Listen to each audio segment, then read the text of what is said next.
Did you post it? Do you plan to post it? How can I do it? Well, but you make posts all the time. Did you post it? Do you plan to post it? I need to mute this.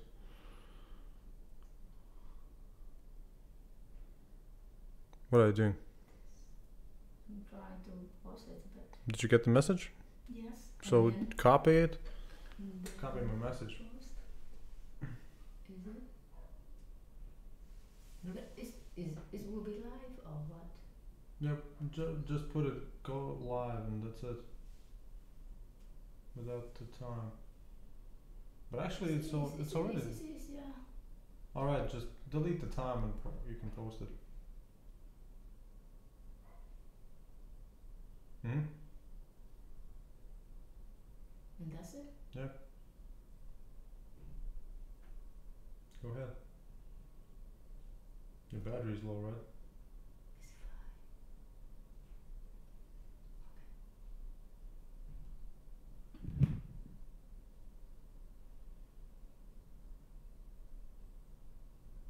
Yeah. Cool. Cool. Nice. So you can take the headset, the mic, and let's start the show. How? How to put on the headset? How to start? It's already started. Everybody's just waiting on you. Mm-hmm. Yes, we can start. Do you hear it? Yes, very All well. right. Good. What's that? So we can start now, Thảo. Yeah. So let's suppose we talk about one decision from immigration office. So take it as a case, and then we can discuss and then see how All right. things go. All right. Yep.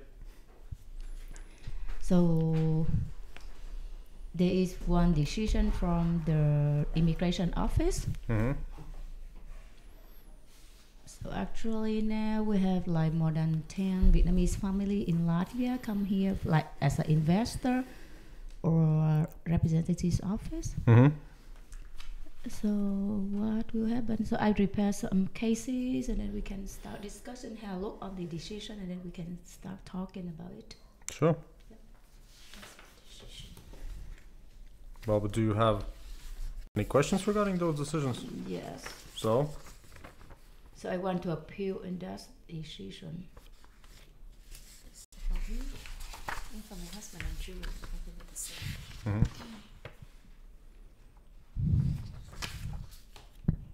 So what was the reason that they need to travel out? It's actually you just need one decision. It's okay. Don't make him so confusing.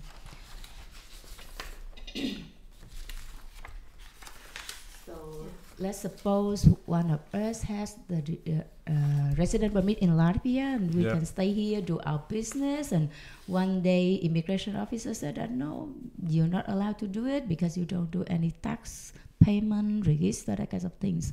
How things go. For the representation office? Mm.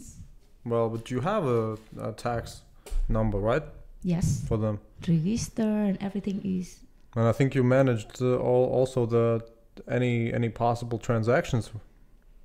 Yes, we have bank account and tax registration. So we I don't get rent it. the office. So what's? So Oh, actually- wait a second. So they didn't even receive the residence permit we did receive the resident permit. for them. Mm. Doesn't seem like it. No, this is like for next year. So the resident permit is in 4 years. Mm-hmm. Mm. So this was an extension, Mm. and what did they say? No, we don't want you anymore. Oh, so they received the documents, right? Yes, and their own document to prove that like we really serious in business. Mm-hmm.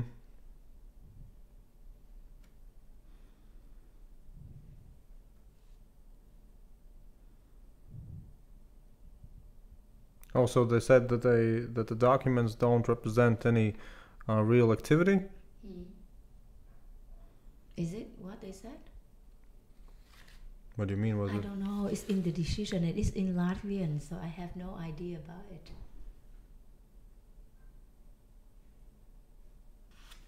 Well, it just says that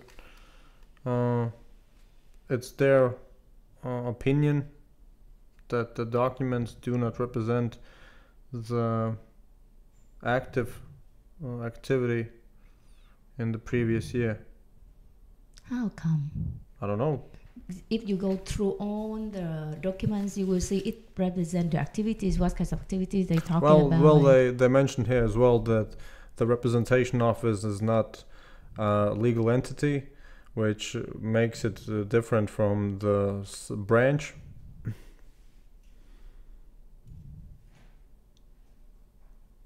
So in Latvian law, But I'm not sure whether or not they told that the documentation represents a little bit more than a representation office has to do.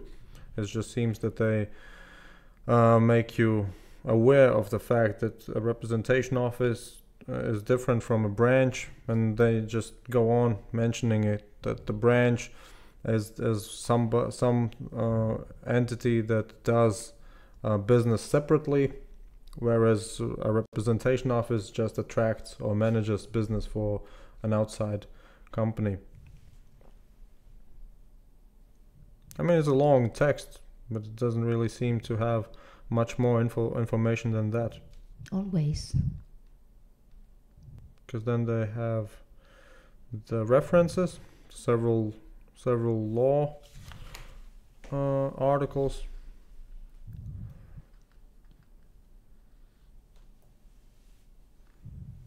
Well, the biggest problem is this: they don't really state what would they consider as having an active business or activity in general. They just say that they don't consider this to be sufficient evidence to think that the representation office does any real activity. It's just strange to me.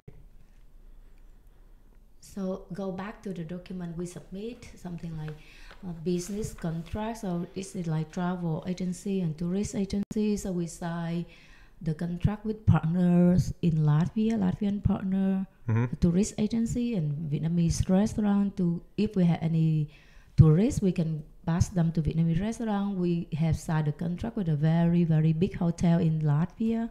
Oh well, that's the thing. They don't state it explicitly, but maybe that's one of the factors that was related to the decision to mention the difference between a branch and representation office, because a branch would do that.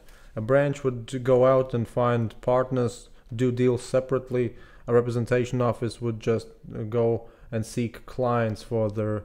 They would be almost like sales agents, like sales agents when they go door to door, make cold calls, something like that. That's a representation office. And maybe they thought of the documentation that the activity seems more like the activity that a branch would do, not a representation office. But they don't state it. We consider this to be a representation of a branch rather than a represent. They just mention that a branch is different. Well, that the representation office is different from a branch. And when a representation office starts to do an autonomous commercial activity,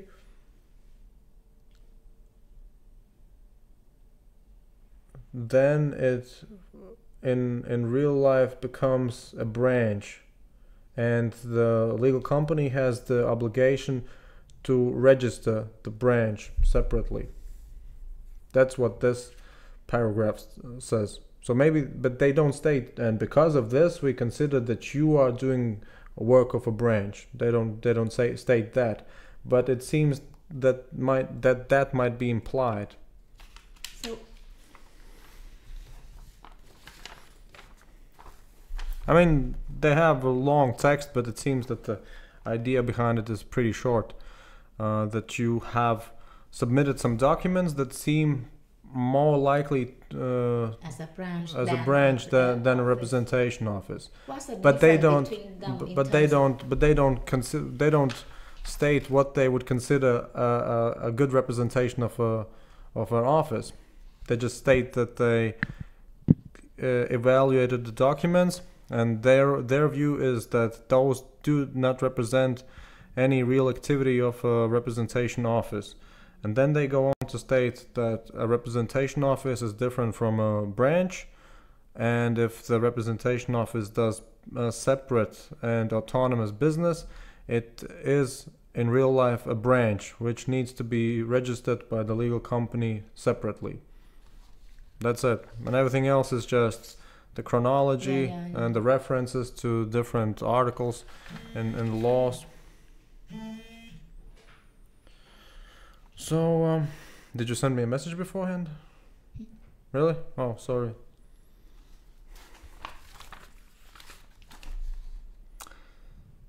Oh, so they declined the residence permit and are canceling the. So they declined the extension and terminated the residence permit, right? And yeah, and the person, the addressee, can dispute that within 30 days.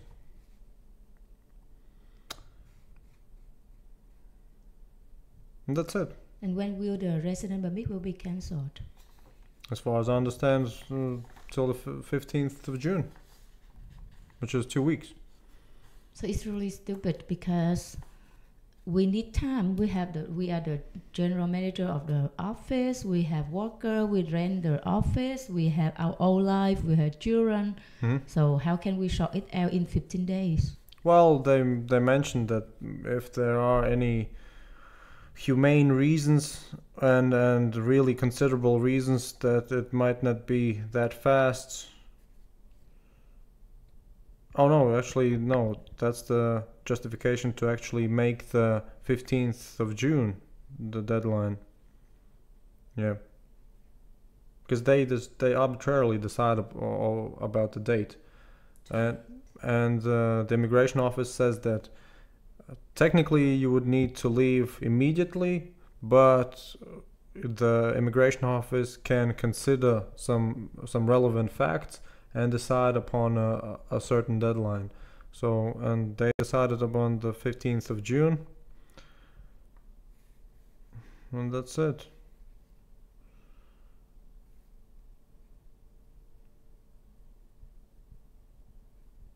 But I wouldn't think that the 15th of June would be really that big of a deal. If you have submitted a dispute, should be legally at least possible to stay a little bit longer. So can I apply for something else? Like if I cannot get a resident permit for this one, then can I get like be a chef or invest in another company or buy real estate as an investor? Or Well, you know those alternatives better than me. but how about like investment in the company? So back to the decision first, that is there any way we can appeal and we can win the case or no? Well, having no experience whatsoever, can you let it in? And just say that he should just walk straight to the room. Because he got the keys, I guess. Yeah, this dude got the keys, so all's fine. Yeah, but I have no prior experience. I mean, I haven't seen such decisions. I haven't seen the process of disputing them, so I wouldn't be able to tell you anything about the chances of having a successful end result with that. It's just that, didn't you mention that you had some acquaintance in an immigration office? It might be the case that they can, or she, or whatever he can consult about that. But I really don't understand what is the real reason. Like if it's not Yeah, the real it's not- activity, so it is the real activities, or in their perception, what is real activities of the office? I don't know. We They don't. They train- don't. Here's the thing. Not the law. Not this decision state clear criteria. So maybe they mean by that decision something completely different that you submitted. Maybe they wanted to see, I don't know, some contracts between clients in Latvia and the legal company in the foreign state, perhaps. Maybe that. Because again, I mean, they don't state clearly, well, this is the legal fact, this is the actual fact, and from that we conclude this. They don't state that. It just says, well, having considered all that is submitted, we don't consider it real activity within the past year. And then they go on to state about the branch and representation office differences. That's it. And everything else is just the references to the final decision to make, and that's it. Maybe I don't remember that dude. Do you remember the dude we talked to first about those representation offices? Maybe they have some experience regarding this. I'm not sure, but well, since he told us that they do it for many years now, seems to me they might be more wise regarding that. I try to contact him. Did you have his contact information? I have his Facebook. Really? Yeah. For real? Yeah. Oh, all right. Because I didn't give it to you, right? So you have it. I used to have his phone number, but I lost my phone, so I have his Facebook. Well, if you have his contact details, all right, that's fine. Because I would need to, I don't know, probably go to my email and then just search in the archive. Because yeah, I didn't save it on my phone, as far as I remember. So did he get back to you? When did We you? don't do any next steps. So get back to this one first. So what can I do if you are me? you have disputed some decisions before, right? Take one of those templates. What is the purpose of this bill is this time? It's just to prolong the deadline only, right? But we can Not really. I mean, you can state in the dispute submission that from the decision, it's not clear what they considered not real activity and what they would consider real activity, and how are we to know what to submit and what not to submit, what kind of deals to make and not to make, if there are no clear criteria in the law and in these kinds of decisions. And since you were left in the dark, you did what you can in the business environment of Latvia. It was the first year probably. Yeah. So in the first year, what else can you expect other than having as much of a broad scope as possible regarding deals, regarding contracts, regarding everything? It's just the first year. And actually, how many months? It's just like 5 months or 6 months. 6 months only. It's There you not go. a year. Yeah. So we explain very detailed in the explanation that it's just like 5-6 months. We cannot do a lot. We try our best. Well, that's the thing. That's what you can actually argue for in the dispute. To say we didn't have a lot of time. It was the first year. We didn't have any clear criteria what to do, what not to do. So we did our best. And if this would be known beforehand, you would have done several things otherwise. That's it. So, but did you say that you don't have that dude's phone number? You just have his Facebook and he didn't reply. No, I have his Facebook. I think I can check in my. But are you sure that he saw your message?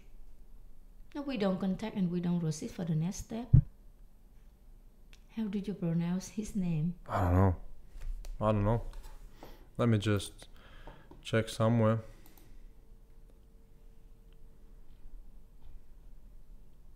But in Latvia, how to pronounce his name? Wait a second. I think I'll need to go to. Did he ask for something? Because he messaged me 3 times. Oh. You say where the room, I just say straight into your room.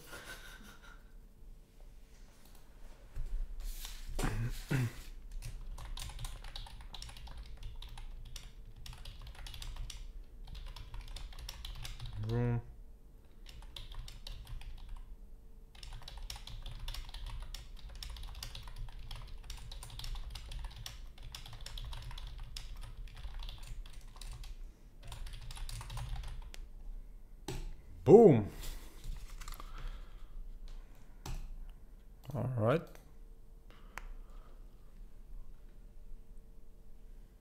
But in Latvia, Liu is how to pronounce. What? How to pronounce. Oh, that dude? Mm. That dude? Let me just check. I should have him somewhere. He's the guy who expert in bread office.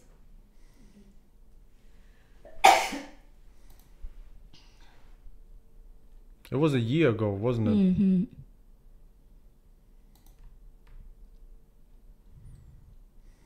Oh, actually, I wanted to ask you about other things. I always get some information, some newsletters about investment properties in business and real estate investment properties in Latvia.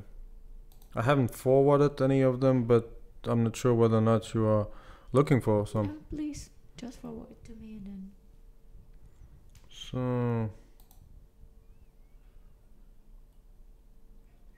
Why don't you search by name? I don't know I don't remember his name. Do you? Drew or something. Hmm? It doesn't look about three. Ah, his name is here. Yeah. What did you say?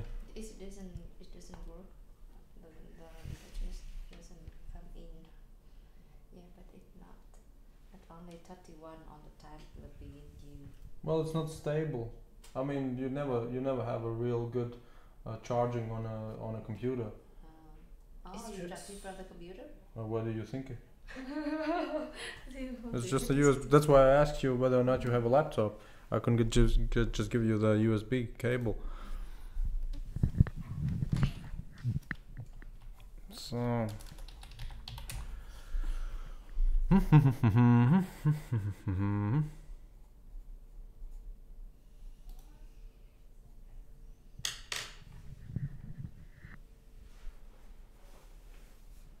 think I don't have.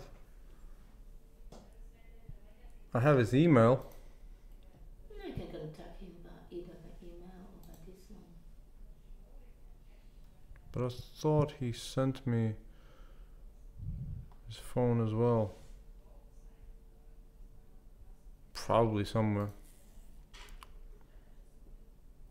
So yeah, you might as well just get in touch with him about his experience.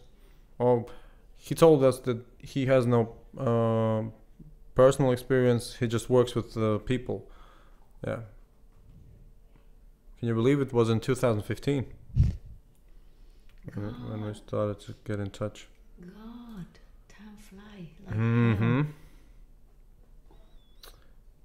Yeah, I don't really see his phone number, Okay. but you should definitely at least use his Gmail. Yep. Just because if you send him a message on Facebook. Not yet. Oh, because he will. Is he in your friends list? Oh, then he will see that. Yeah. Yeah. All right. Yeah. So back to the investment in the company. So. So Oh man, I didn't even start the audio. Sorry. All right. Now it's the start at 8 o'clock for the audio. Well, anyway. Well, technically, the thing we discussed wasn't that important for the audio as well. All right. So what did you want to get back? Can you please go to the law of Latvian immigration Latvian to see, like, what is the requirement of the company that you can invest in so that you can get resident permit, or? I mean, do you mean the? So what is the cheapest way to migrate to Latvia, and fastest? You know those things better than me. Yeah, but that one What is article really, was it? 23? I think 23.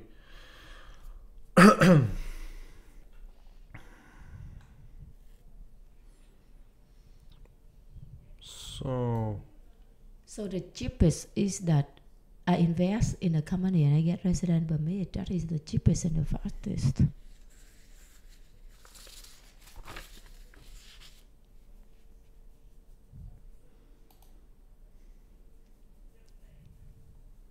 Well, but the procedure is for them the same, isn't it? Yeah, I just want to ask about the requirement of the company so that I have to look for the company which is suitable and qualified enough to get it. You What's mean the requirement? you mean a company to buy? Not to buy, like, what is that law said? Like, we can buy the share and like 30%, how much does it cost, or how to proceed, and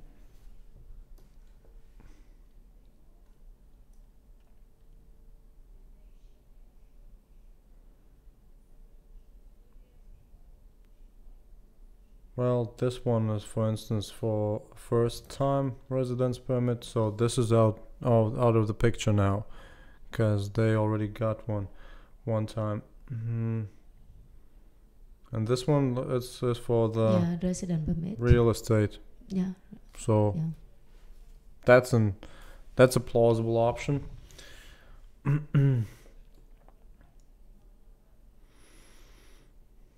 And the same goes for the what's it called, those You can put that version those bank bonds, yeah, those financial instruments. you can put it in English, then you don't need to translate. On the right hand side, up. What you mean, English? The version, The English official version. translation or just Google Chrome translation? The official one. They have, I think. Yeah, but I'm not sure whether or not it's updated. Look at this, 2014, last updates. And let's look at this, 2017, last Yeah, update. Yeah. So Yeah. did you watch this one before? But there are no other translations. Mm-hmm. So which one did you see? I don't remember, but I just remember that there is like you can buy the real estate as an investor and get the resident permit. Mm-hmm. You can be here like the chef to get a resident permit. You can. You mean be, the working permit, right? Yeah, you can get the rep office, or you invest in the company. So I want now we discuss more about invest in the company. Investing in a company. It was for the first time.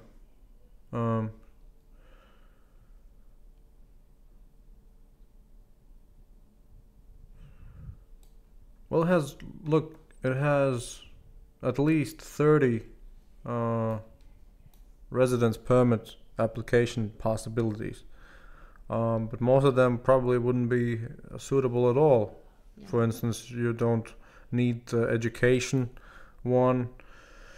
You probably don't need investment in a bank bonds one.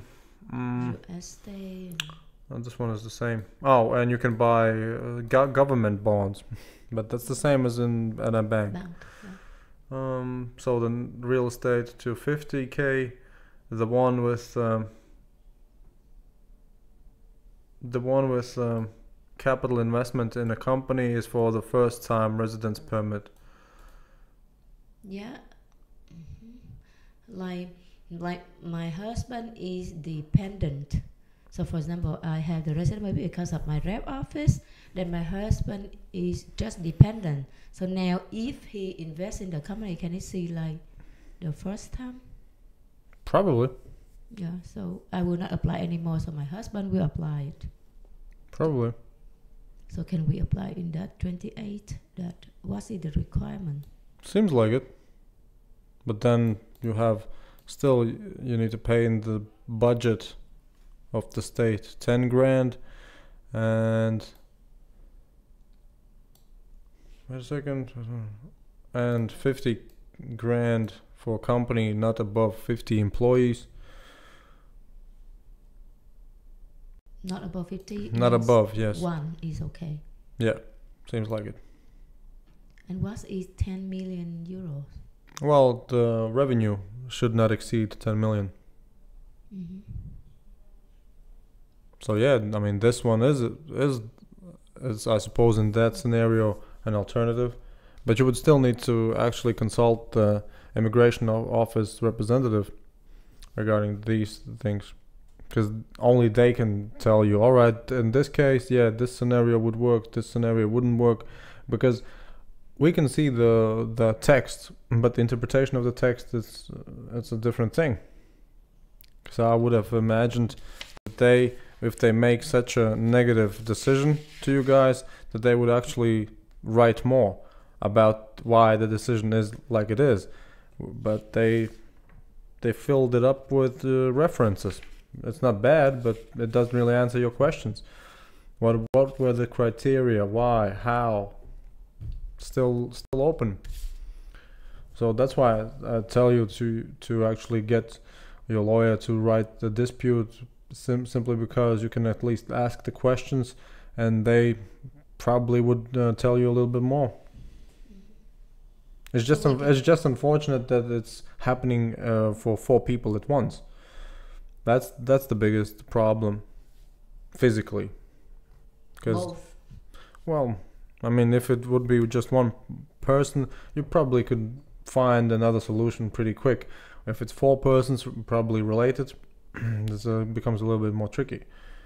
That's just the nature of the beast. So there will be 2 options. One is that we will dispute it, try to convince with this one. Another, we had a backup option, like we invest in another company, and like my husband. Well, apply for another type of residence permit. That's what you mean, yeah. How about student? The student then. Well, wife and the real issue would be probably to find a school that actually starts getting applicants in the summer. Every summer. And you need the program that the children and the husband can stay. Mm-hmm. Well, that is granted. That is granted for every residence permit, as far as I know. I mean, the reason for getting a residence permit is really diversified. But once you get the residence permit, they all get a certain amount of the same benefits. And I think one of those benefits is that you actually can take your family. At least that's what I think we discussed at that time. So a year ago, about these things. As far as I remember, that was the case when we discussed them. We didn't move on. Well, but we did talk about these issues. It's just that it's not the same as a representative office. Not the same. You can explain that they told me I don't allow to submit another application after 3 months. Is that right? In this they say that I don't allow to submit another application after 3 months. Thì post lên quảng cáo.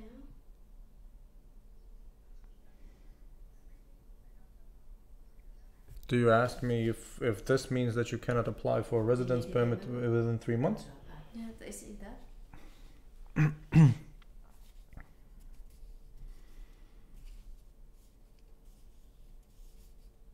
No, it's just these articles state that residence permit will be cancelled if the foreigner doesn't provide documentation within 3 months. That's not related for that. I mean, I don't know why they made so many references. But the immigration officer explained to me that I can't submit any application else after 3 months. They say so. So because I want to change for some, I want to change from the student temporary resident permit, and they can know I have to leave out Latvia, and then after 3 months I can start apply again. So. Well, if that is meant to be so, it doesn't state so. It maybe states that somewhere else. Did she specifically state that this means that? Yes, it says that. She pointed out this paragraph? Yes. Well, I'm telling you what I see. It doesn't state anything to that matter. But I've heard of let's say visas, that you have those issues. If you apply for a visa and they decline you, you cannot reapply. You have to wait a certain amount of time. That is a common practice, that's for sure. But this one just states that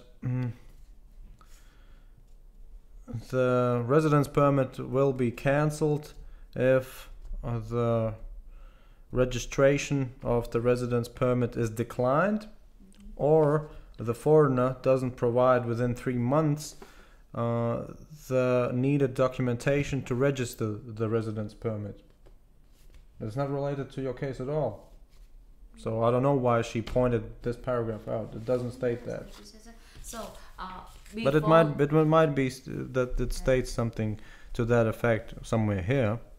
I'm not sure. And he say, she said, my resident permit will be cancelled immediately since the day I receive this decision. What? My resident permit will be cancelled immediately on the day I receive this decision. This will be cancelled already. And I say no, on 15th of 2020, no, it's the deadline for me. But my temporary resident will be cancelled immediately. Well, this is the date to leave, yes. Yes, the day to leave, but the day to cancel, she said, on the day they made this decision. Well, this decision goes into force once it's been sent, yes. So from the 29th you have 8 days. It will go into force on the 8th day.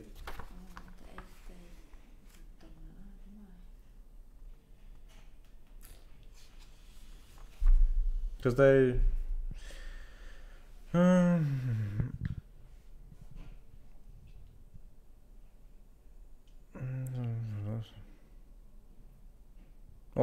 except you did get it in the office.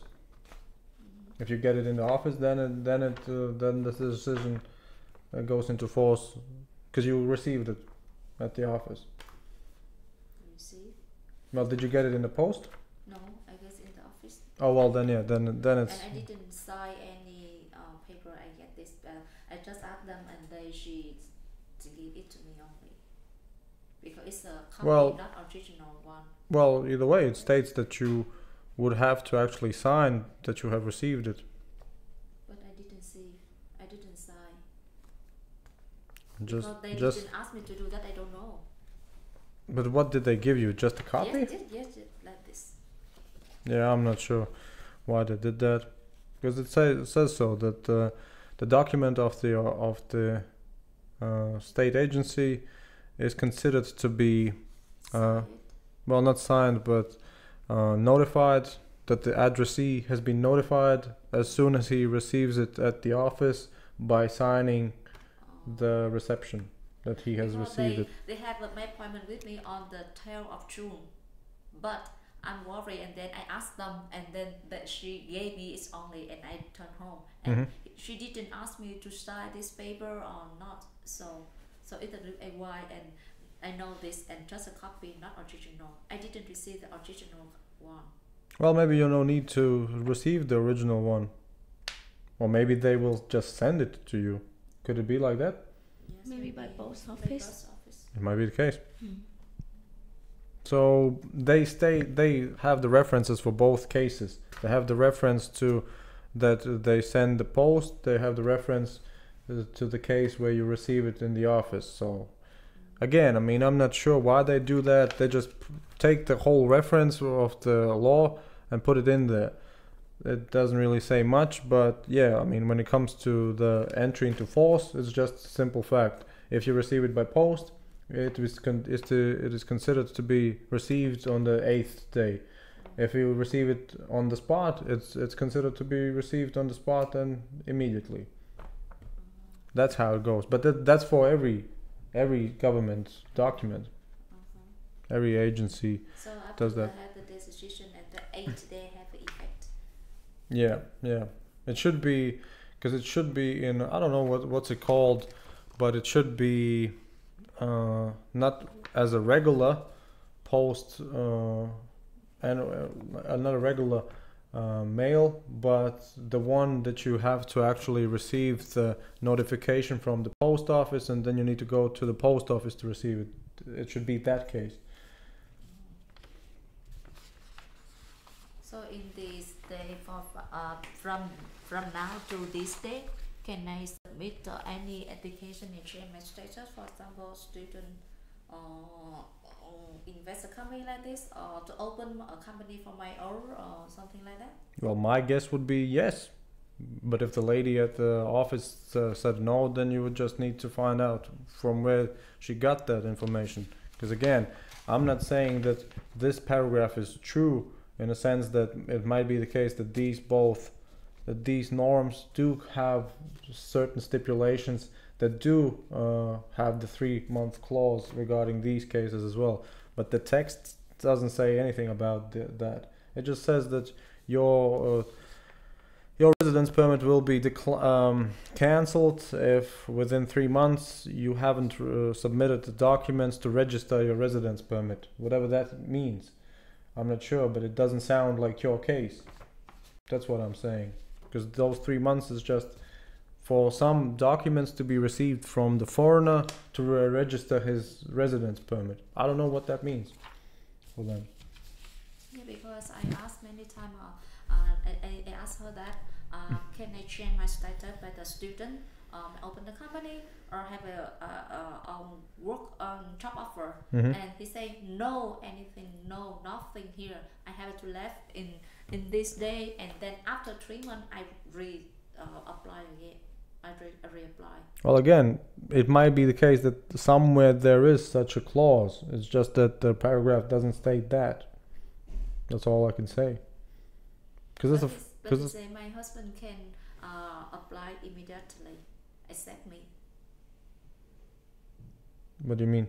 Yeah, it means that my husband can apply any kind, for example, student job offer, or invest, or open a company, but accept me.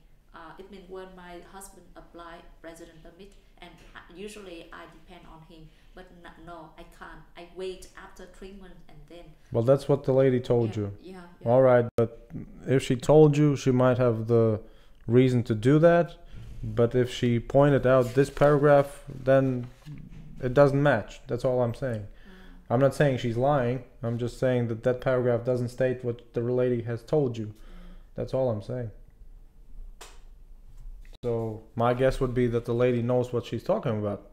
It's just that the paragraph. Is there any misunderstanding? I'm not sure. I mean, look, these cases are probably popular for them, so they probably have a established practical evaluation for them. So they probably know what they are talking about. It's just that you would need to find out all their concerns, all their justifications, just so you know maybe there are some discrepancies that are not lawful. Might be the case. From this one, I wouldn't be able to tell.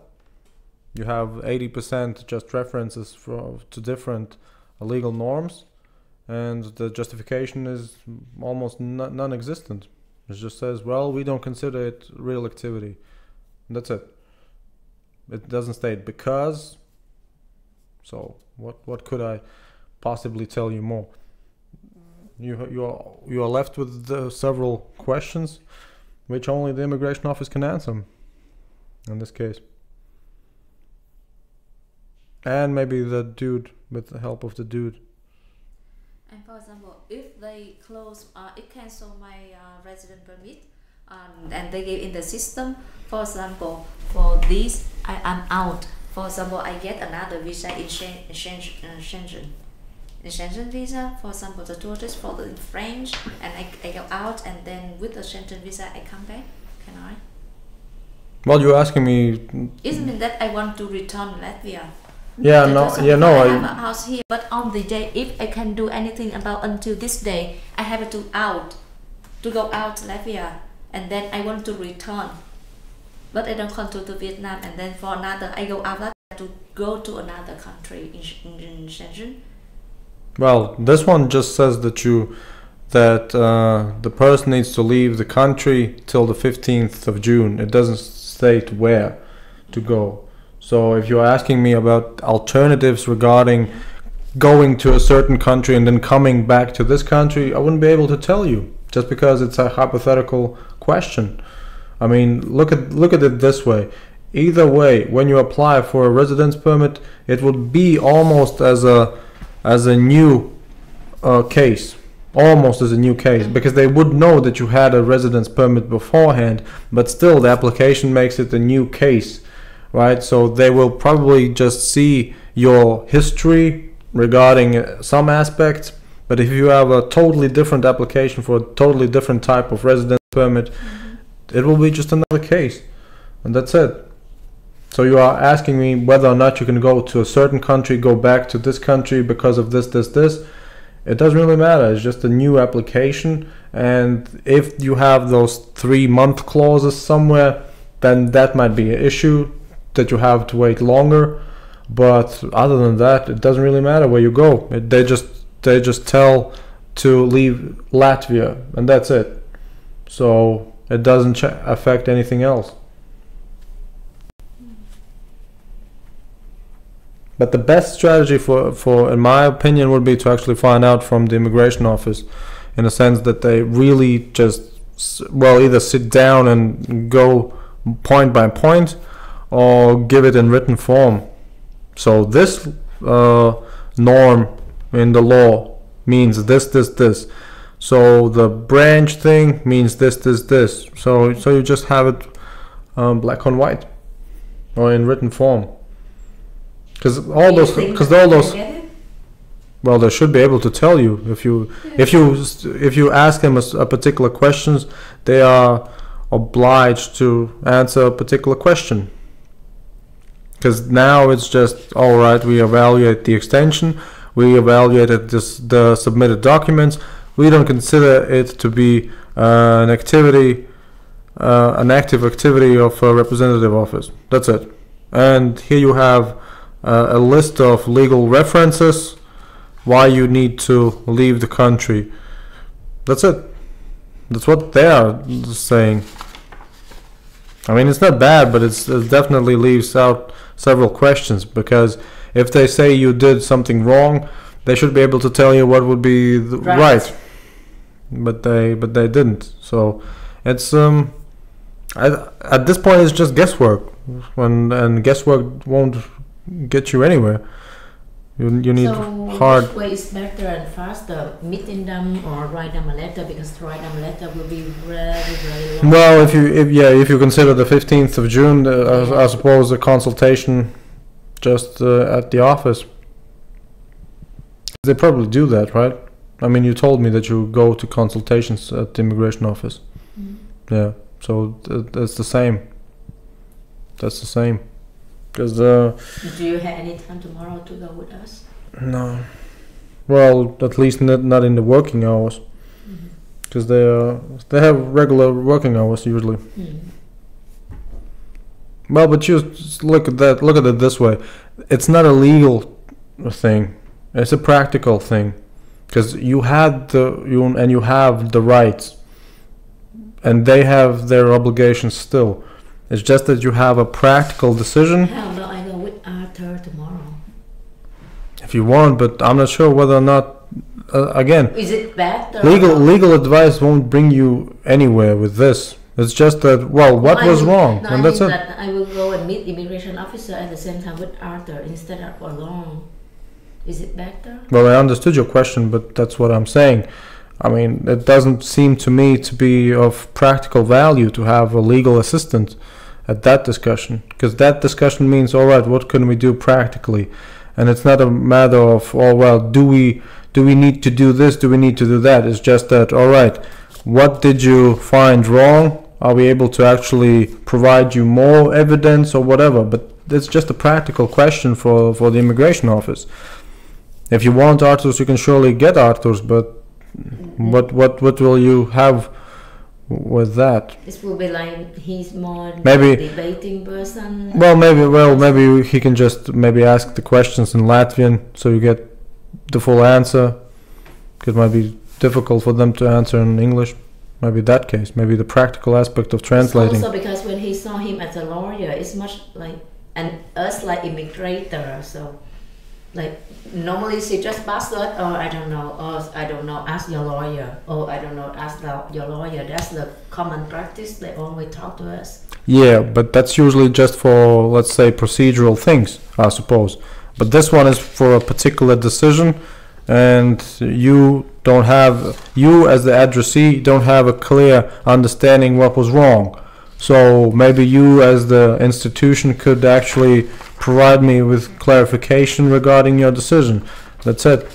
I mean, they wouldn't be able to tell you, oh, go to your lawyer. Well, to find out what you meant by your decision. It's the same That's with not- the rep office. When I apply for the register for the rep office, and they Yeah. said, oh, your document doesn't work. And then I asked them, so what do you want? All right. I don't know, go to your lawyer. I said, what the hell are you talking about? My lawyer cannot read your mind. So tell me, what do you want? Exactly. I said, no, I don't know. So can you please clarify it? I don't have time. I have lots of people waiting for me there. Well, if you have the case, then you just need to apply, supply some written request then. Then you will wait for a month. True, but it's better than nothing. And my deadline is over. Sure, but I mean, when it comes to the deadline again, what happens when you are still here on the 16th? It's illegal. Not really, not much. And you will never be allowed to be back to Schengen anymore. So the alternative would be to just cross the border. Then you cannot come back if you cross the border. Well, I mean, practically you can cross the border anytime. You don't have any guards. But if you mean that you cannot be in Latvia after the 15th, that you have to wait for some other decision to come up, it might be the case. But that only the immigration office can tell you. Not me, not Arturs, not anybody. I mean, Kirills can give you some, probably can get you some valuable information. Because, I mean, they have been working for these cases for many years. They probably have had some cases where they have some cancellations or something like that. So they should have some further practical information about it. Because again, it's not a legal dispute at all. It's just a practical thing. Because let's say it turns out that they didn't like a particular document or they missed some document. Because look at it this way. The best time to contact Kirills would have been before submitting the documentation regarding the first year, right? Because they have done it successfully. They have submitted the reports about the first years, second years, third years, so they know what's working. That is probably their main focus and main competency, to just submit all those things that are working to get it successfully. Afterwards, when you have already had a cancellation on your hands, it might be the case that they have only had 1-2 cases, but still they should have at least 1 or 2 cases. So that's fair enough to get the information. What did they do then? But their main competency is probably to not get to that point, to actually go ahead and have all the reports in place so they get the extension. But still, they should have some information regarding the cancellations as well.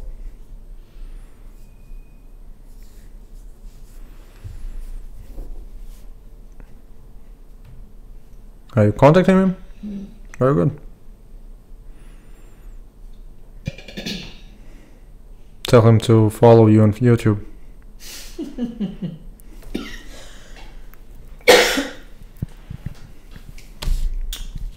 I don't believe that he's capable for this stuff.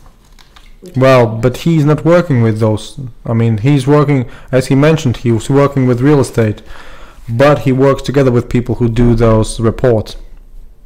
That's what he told at our meeting. He will probably have some valuable information, that's for sure. Because this is just a combination from both sides. You need the practical experience from the immigration office. I'm calling him and you will talk to him. And try to set up a meeting as early as possible. Well, you know your times. At any time tomorrow, just catch him.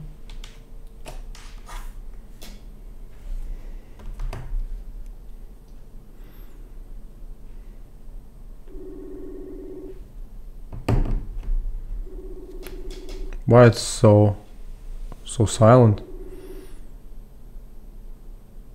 I can hear it really clearly. Yeah, but it's really. Maybe happy because I put volume less. Yeah. So what is the next step? So call actors, please, and tell him go to me. No, he didn't answer.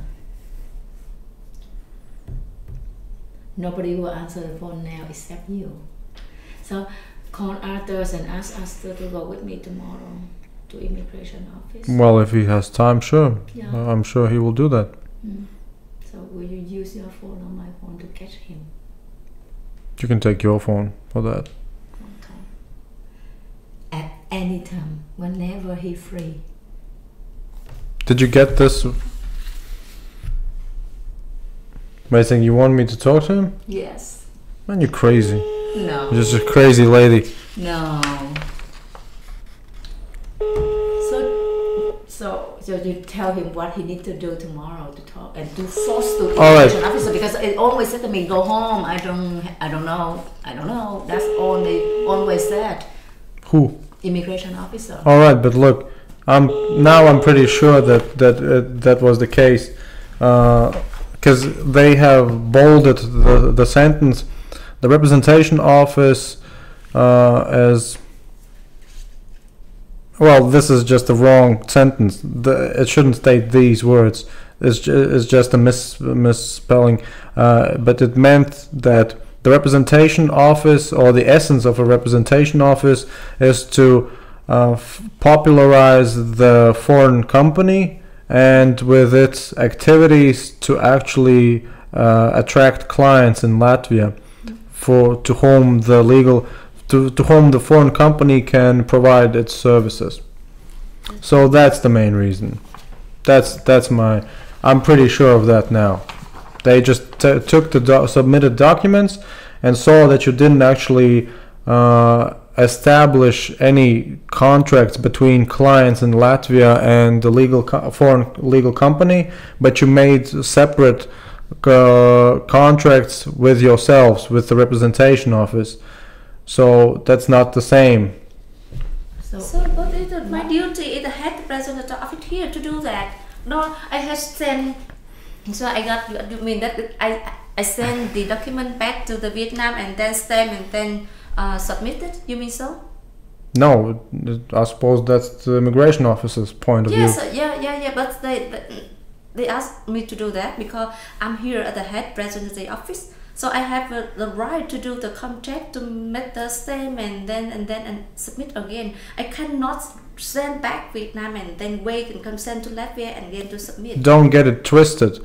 It's not supposed to be always sent to the legal company, but it's always supposed to be that the legal company outside of this country is technically providing some services and getting paid. See what I mean? That not the representation office doesn't work together, doesn't cooperate with any legal entities in the country. The representation office just attracts clients. Oh, you need some I don't know, headphones?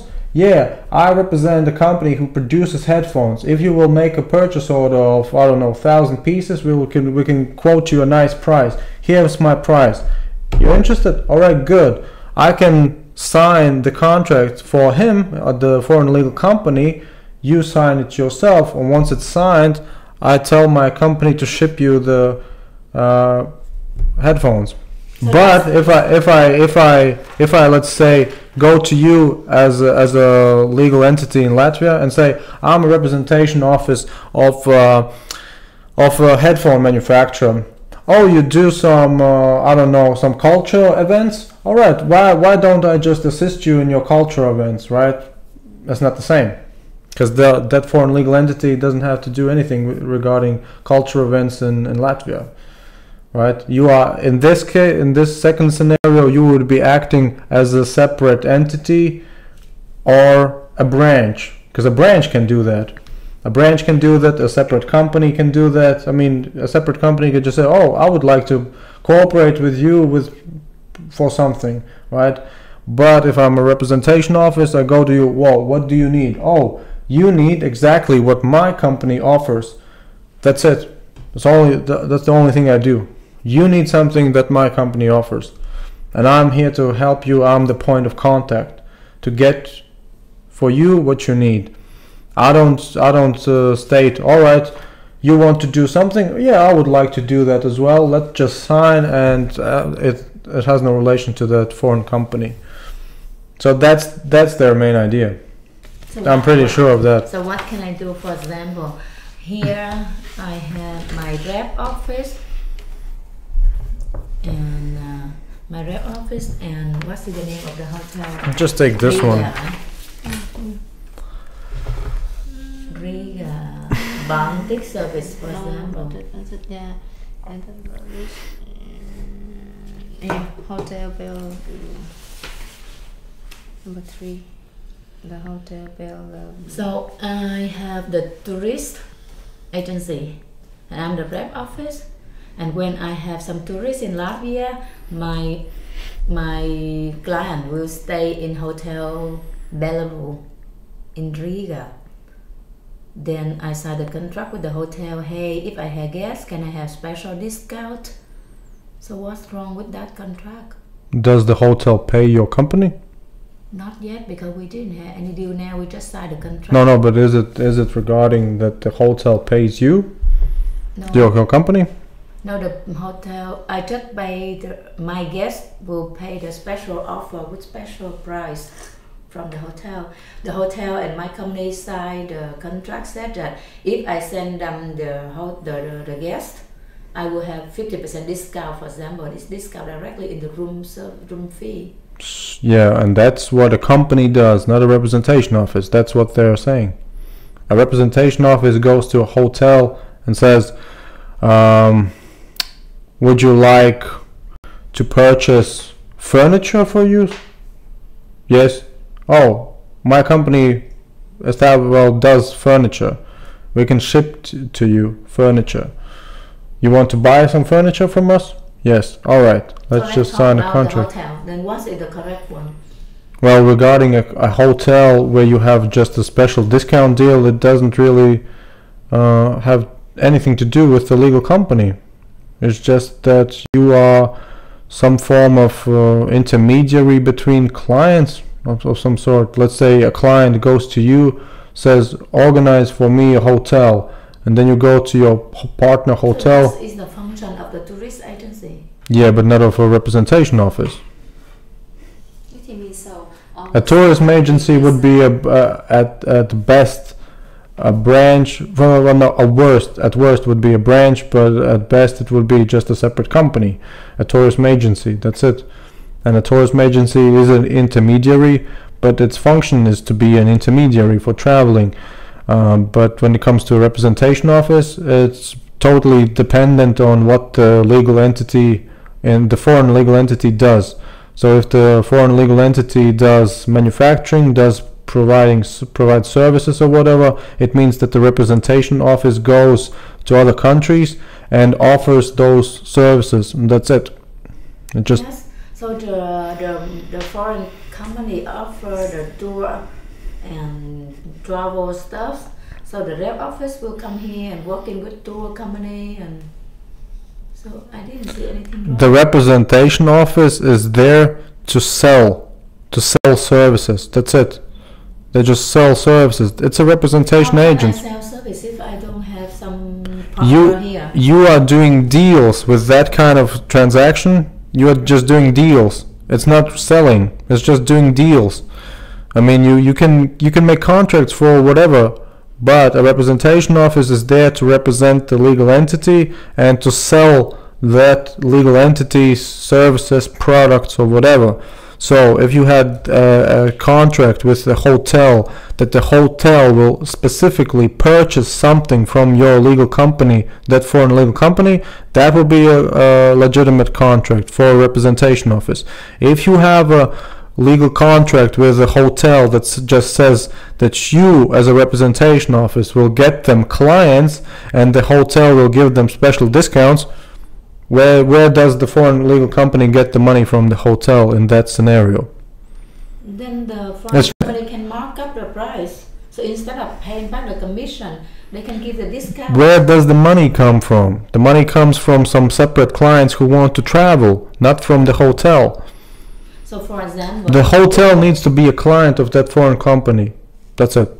If it's not a client, I mean a client who directly pays you for your services. for example, if I got the discount from this hotel, then the price from the hotel will be 10 euro. But I sell to my client 20 euro. That's what you said. The hotel is not your client. The person traveling is your client. Yes. Yes. And that's the issue. So what's wrong? Because whatever Well, I do business. So yeah, and that's what a branch and that's what a separate company does. Just do business. And representation office just represents a business. It just represents a business, and what that means is just sells. It's just a selling agent. That can be present for the company. So let me just be more specific. What does the suppliers and no suppliers, no nothing, no not that. Just selling what the legal entity provides. That's it. why it must be like selling only? Like market, Because it's a representation office. Can it do the market research, or can it do some consulting, see consumer insight? Well, I mean, you can partners. well, you can definitely have that as a side activity for sure, because it's probably most of the time necessary to do that. Initial activities, not side activities, because if we have no partner, then we cannot. The foreign company. I mean, cannot do look, anything. the main thing that I got from that decision is this: if you submit several documents and none of them has a clear client to the legal entity, a potential client, a real client, then it means they might consider it not a real representative office, but the documentation seems to represent an activity of a branch, which is a separate legal entity which can do all kinds of business, because that's what it's for, just to do business. But the representation office is just a selling agent. They just sell. It's just selling. And if you need to do market research, of course you do that, but the market research is just because you want to sell, and you want to sell better. So it's just a more nuanced activity, whereas a branch does all sorts of things just because it has a legal status as a separate entity. The representation office is just find where some potential clients are and get them to pay. It's just a selling agent. So that's what I got from the bolded text. I mean, the bolded text is misspelled. They clearly didn't spell it right, because these words are superfluous. They didn't mean to put these words in. They meant to put representation office, and so it's because otherwise it means the foreign company's aim is to popularize the foreign company. It's a nonsensical sentence. So it was meant to be the representation office's aim is to popularize the foreign company. And the next sentence says that the representation office's goal is to find clients in Latvia to whom the foreign company can provide services. So that's why they put that paragraph about the branch.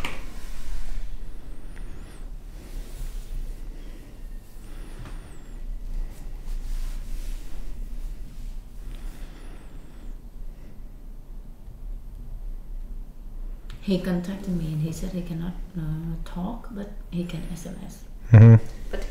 But in the aim of representative office, we can change client together from Latvia to Vietnam and Vietnam to Latvia. And so in the statement and explanation letter, I say that we have to client from Vietnam to Latvia to develop the economic, because in the representative office they say I have to the benefit to develop the Latvian economic, and then we have an explanation letter to say so. I bring the client from Vietnam to Latvia and exchange the client together, Latvian and Vietnam to Latvia.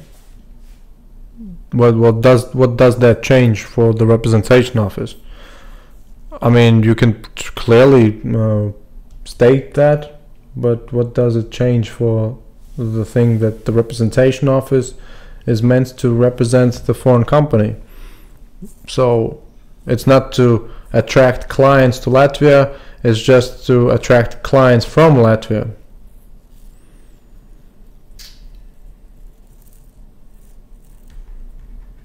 Of course, the cooperation aspect provides benefits, mutual benefits for both parties, but I mean that's what they state in those paragraphs.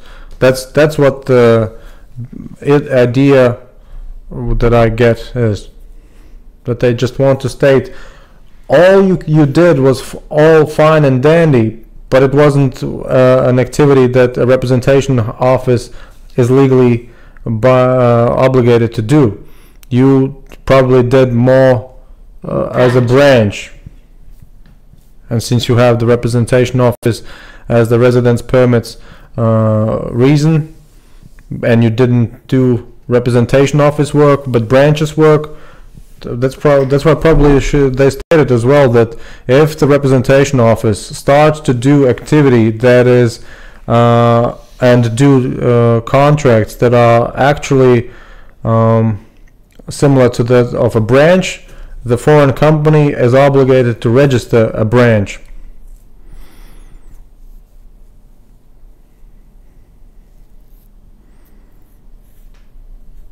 I mean, we are just discussing for 20 minutes the same thing, right? We got the point, what they wanted to say. It's not stated as this paragraph is the only one where they say, well, we don't consider it an activity of the representation office, so we don't consider it what is the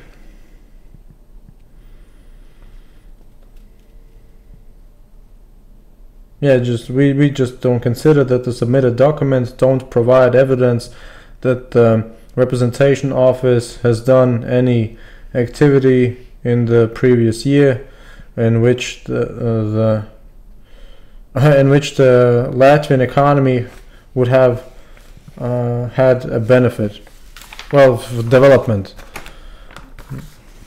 So that was what you mentioned, yeah. But again, I mean, the next paragraphs seems to me that that's what they're after, to just say that the main goal of the representation office is to popularize the foreign company and to attract clients in Latvia to attract paying clients for the foreign company. That's it.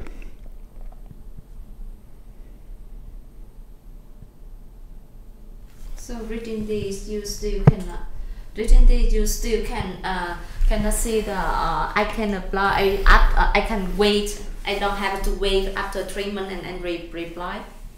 I don't see that there. If the immigration lady told you that, then yes, it should be a different reference. Yeah. She emphasized that after 3 months, I have to wait.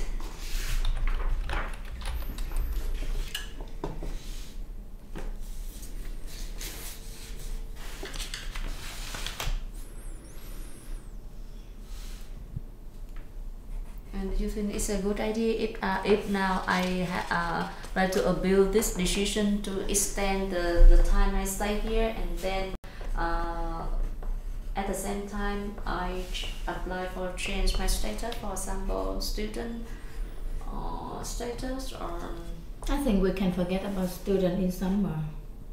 Now is summer. Student you have start in spring.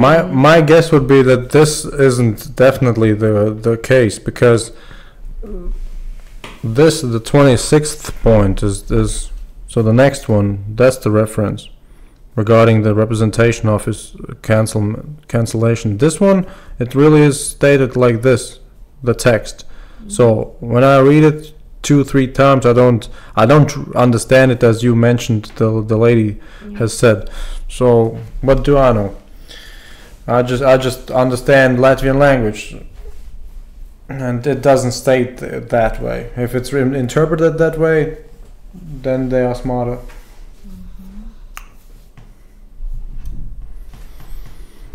Are we still live? Yep. I don't believe that 4 people are watching. You posted it, and 1,000 people should have seen it, the post, right? Oh, 5? Yeah, 5 people watching. Do you want to greet anybody? So what is the next step? Appeal, extend the deadline. So should we ask them again, like what they want, what kinds of documents? Yeah, of course, of course. But I think. Well, you already know what documentation would be valid. You, in the sense that if you would provide a contract that says a Latvian company, if they need a certain service, they will purchase that service from that foreign company. That will be totally the real deal. You just need some documentation that says that you have some clients or potential clients for the foreign company, and that's it.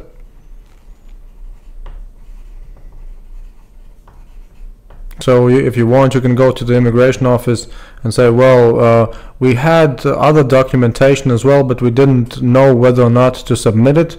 So if we have this, if we have the contract for I don't know, what does the foreign company do in this instance?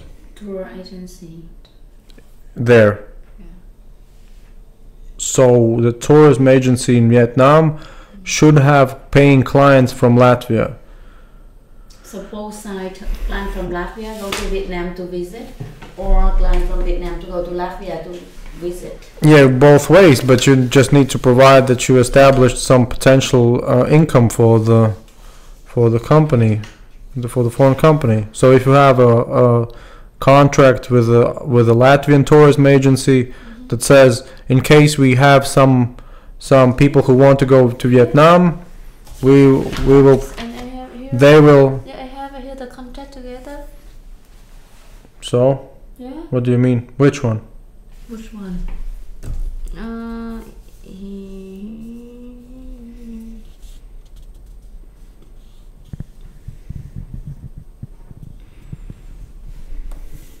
Here, the Linda Travel Tourist Agency.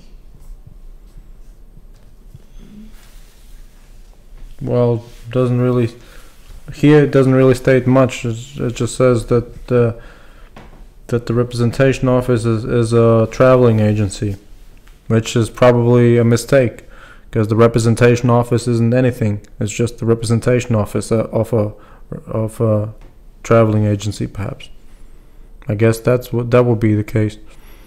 I mean, it's just a technicality, but judging from these paragraphs, I would say it was a considerable one, since they even underlined it. They have even underlined this text. So you see my point? They underlined the text that refers to this contract, that the contract says that the representation office is a traveling agency. And then they go on to bold a text that says the aim of the representation office is to represent the foreign company. See what I mean? I think they just considered this to be a mistake, because the representation office is no traveling agency. The representation office is perhaps a representative of a traveling agency. And then they just only bolded text that says a representation office just popularizes the foreign company it represents. So that's their point. We have a contact with the tourist agency so that if I have a client from Vietnam, I will hire this tourist agency to serve my client from Vietnam. And what do they provide you? Yes, they provide about the tourist service. What do Linda Travel provide your foreign company? Yeah, about the tour guide, about the No, you didn't understand my question. Linda Travel. Yeah. What do they provide your company? Not what your company provides Linda Travel. What does your company get from Linda Travel? Yes, it means Linda Travel help my company to do any tourist service. That's just a mistake. It's just a mistake. What? Your contract with Linda Travel should state Linda Travel will provide paying clients to the foreign company. That's it. You have done your job as a representation office. You have attracted potential paying clients to your foreign company. Whereas, as you say, you have concluded a contract that says that your foreign company will provide a Latvian company clients. See, it's just the other way around. Well, that's what you told me. You will provide Linda Travel with paying Vietnamese clients. That's what you told me. Yeah. Yeah, but what you needed to say is that Linda Travel will provide your company with paying Latvian clients. I didn't say so in the statement because in the. But you needed to do that. In rep office, Linda Travel will give you client, not you to give her. Yeah. If you say that you will give another company clients, it doesn't represent the foreign company. You just say that you will attract some income to another company. But the representation office's aim is to get income to the foreign company. So if that contract just says that the Vietnamese company will provide clients, it's just a big mistake. Because it needed to say the other way around, that the Latvian company will provide clients for the Vietnamese company. I mean, you could have done it vice versa. You could have done it that both parties will mutually provide clients. That would be fine. But I mean, they even stressed it. That the representation office is mentioned as a traveling agency, and then they go on to make the only bold sentence in all of the decision that says the aim of the representation office is to represent the foreign company. So. But did you do on the two ways? Yes, of course, 2 ways. Because you see, so you see that when I have a client from Vietnam want to travel to the Europe, so I have need a service in the Europe, and then I make. You asked her if it was the other way around, and she goes back to telling you the same one way. Her question was the other way around, and you started saying the same as before. Yes, it didn't. I want to make the clear this. So what does the contract say then? They say that and the Linda Travel that will supply a tourist service when I have a client from Vietnam. That's why it's wrong. But I don't think it's wrong because that's the problem. That's your problem because you don't think that it's wrong. But it's wrong. That the rep office, the main purpose of rep office is sales. So the correct one will be the Linda service. Linda Travel. Linda Travel will give you the client. Yeah, you can. You give her. You can say that the Vietnamese. You can say that the Vietnamese company will provide clients if Linda Travel provides clients for the Vietnamese company. So it's mutual. Everybody gets some business. Clients. Yeah, but if you just say, well, we will provide clients for you. Then what's the point of the representation office? They said that it's not rep office. So, well, that's my guess. I mean, they didn't clearly state because of this. We bolded this, and so we mentioned this and that. But it seems to me, well, looking at these paragraphs, it seems to me that the main idea was exactly that. that the documents should have just said that, oh, we attracted a potential client from Latvia regarding this. We attracted a potential client from Latvia regarding that. We attracted a real client from Latvia regarding this. So that's the thing. So their key concern. I mean, it's definitely a technicality, and again, these documents are not wrong. It's just not the main focus of a representation office, and that's what they are looking after. That the representation office is to actually go seek out clients and just get sales, only get sales.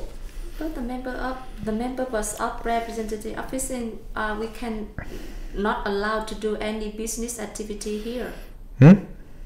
The purpose of representative office here is that I cannot allow to do any business activity here. Yeah, exactly. Just to attract business for your company.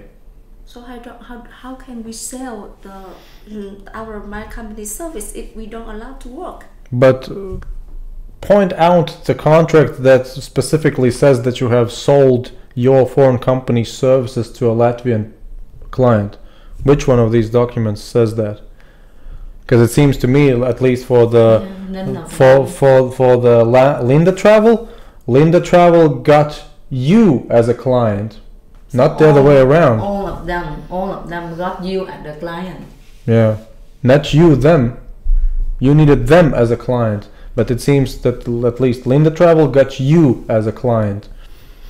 Yeah, I know what you mean, but I confuse that because I have to change, right? I have to expand my company marketing, and then That's the job of branch office, not rep office. That's what they want means. Yes, you do own this. I mean, look, in a way, this is more complicated than it should have been, technically. But because you have struck some deals regarding cooperation, some things that a branch, a company separately does. Agreement. Remember the car renting agreement from your company. This is one of the documents.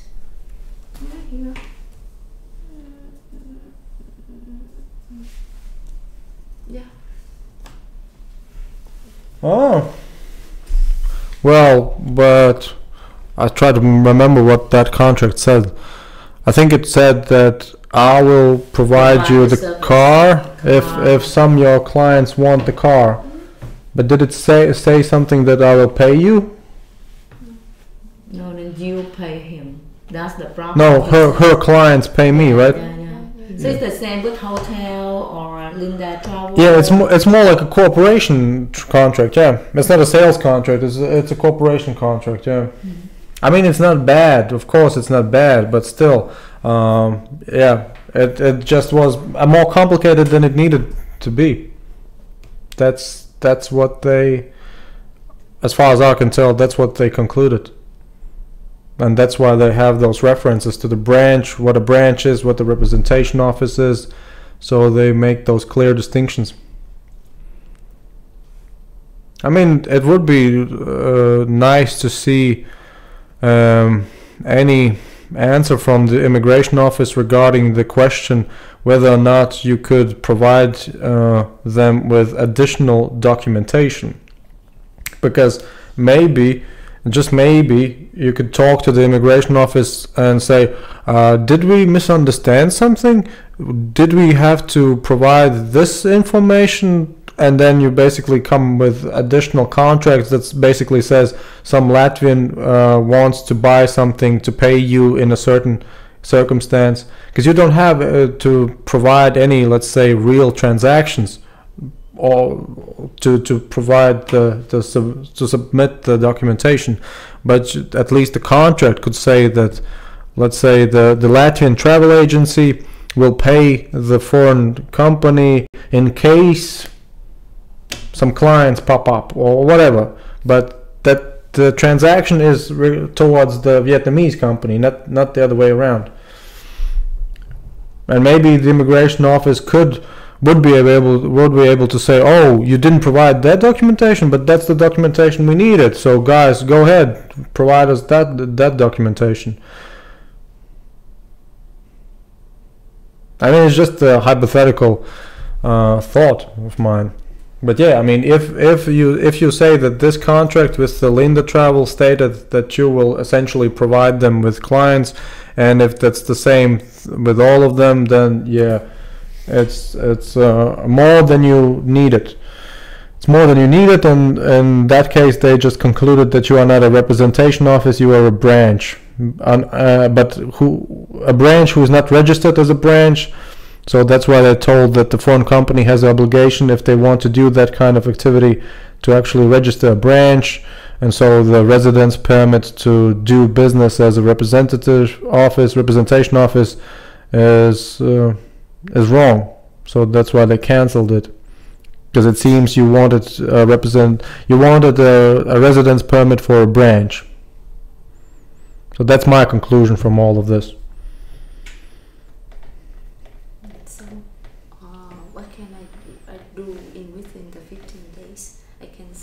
I mean, anything I would tell you right now would be just pulled out of my ass.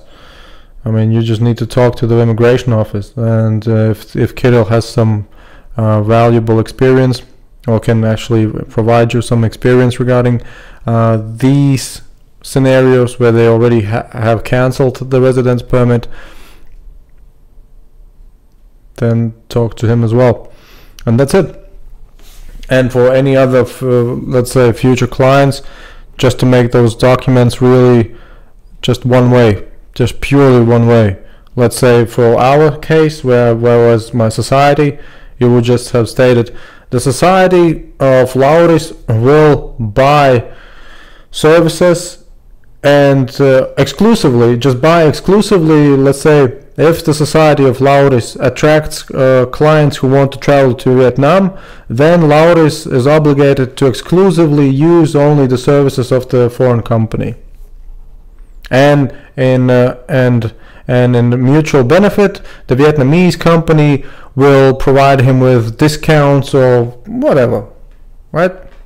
So you would see the mutual benefit, which was essential in your contract, that you wanted to put in a mutual benefit, so both parties can have something. But it would clearly have stated that a Latvian resident pays the Vietnamese company, and it just gets extra treatment or whatever. So yeah, that would be the case.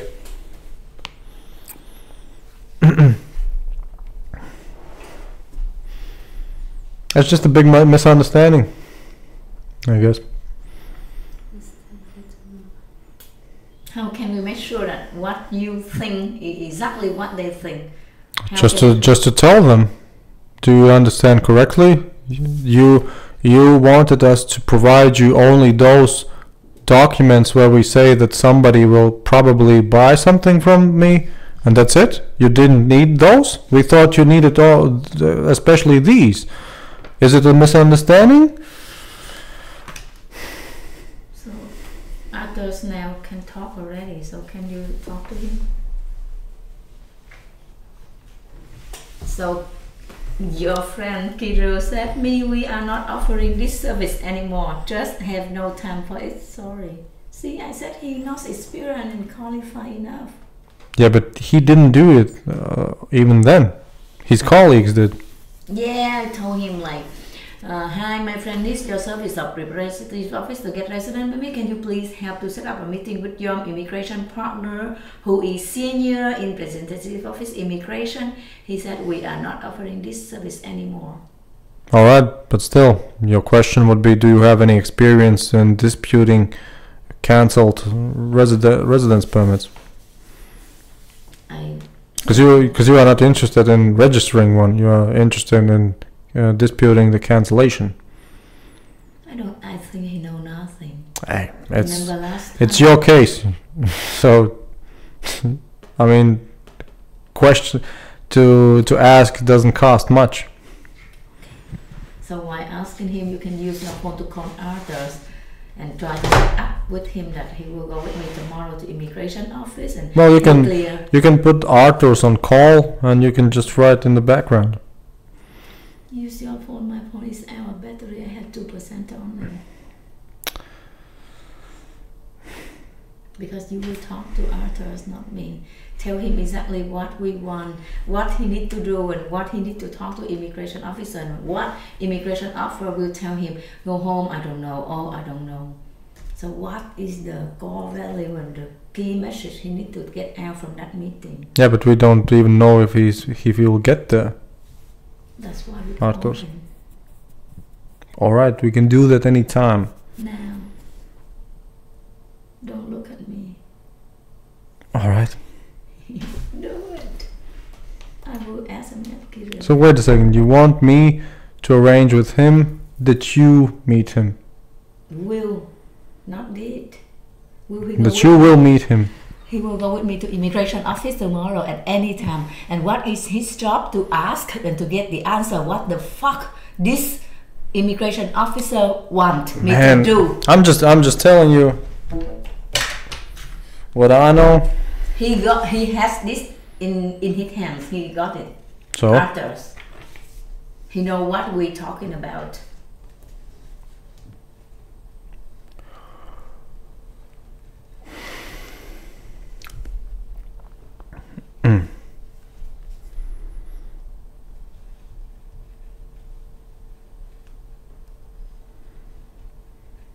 did you contact Arthur's already?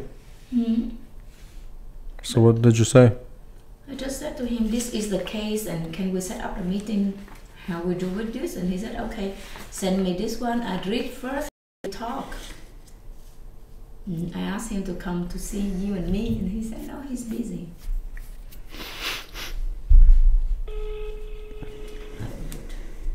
Better you talk to him in Latvian. Ciao. Ciao.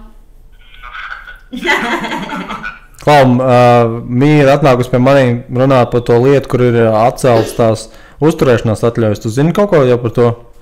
Ieminējāt, mēs sazvanījāmies šodien, bet neko konkrēts nezinu. Ok, vienkārši viņi ir nolikusi man tur vienu no 4 lēmumiem no pārvaldes. Un, cik var saprast, viņi ir visi identiski pēc satura.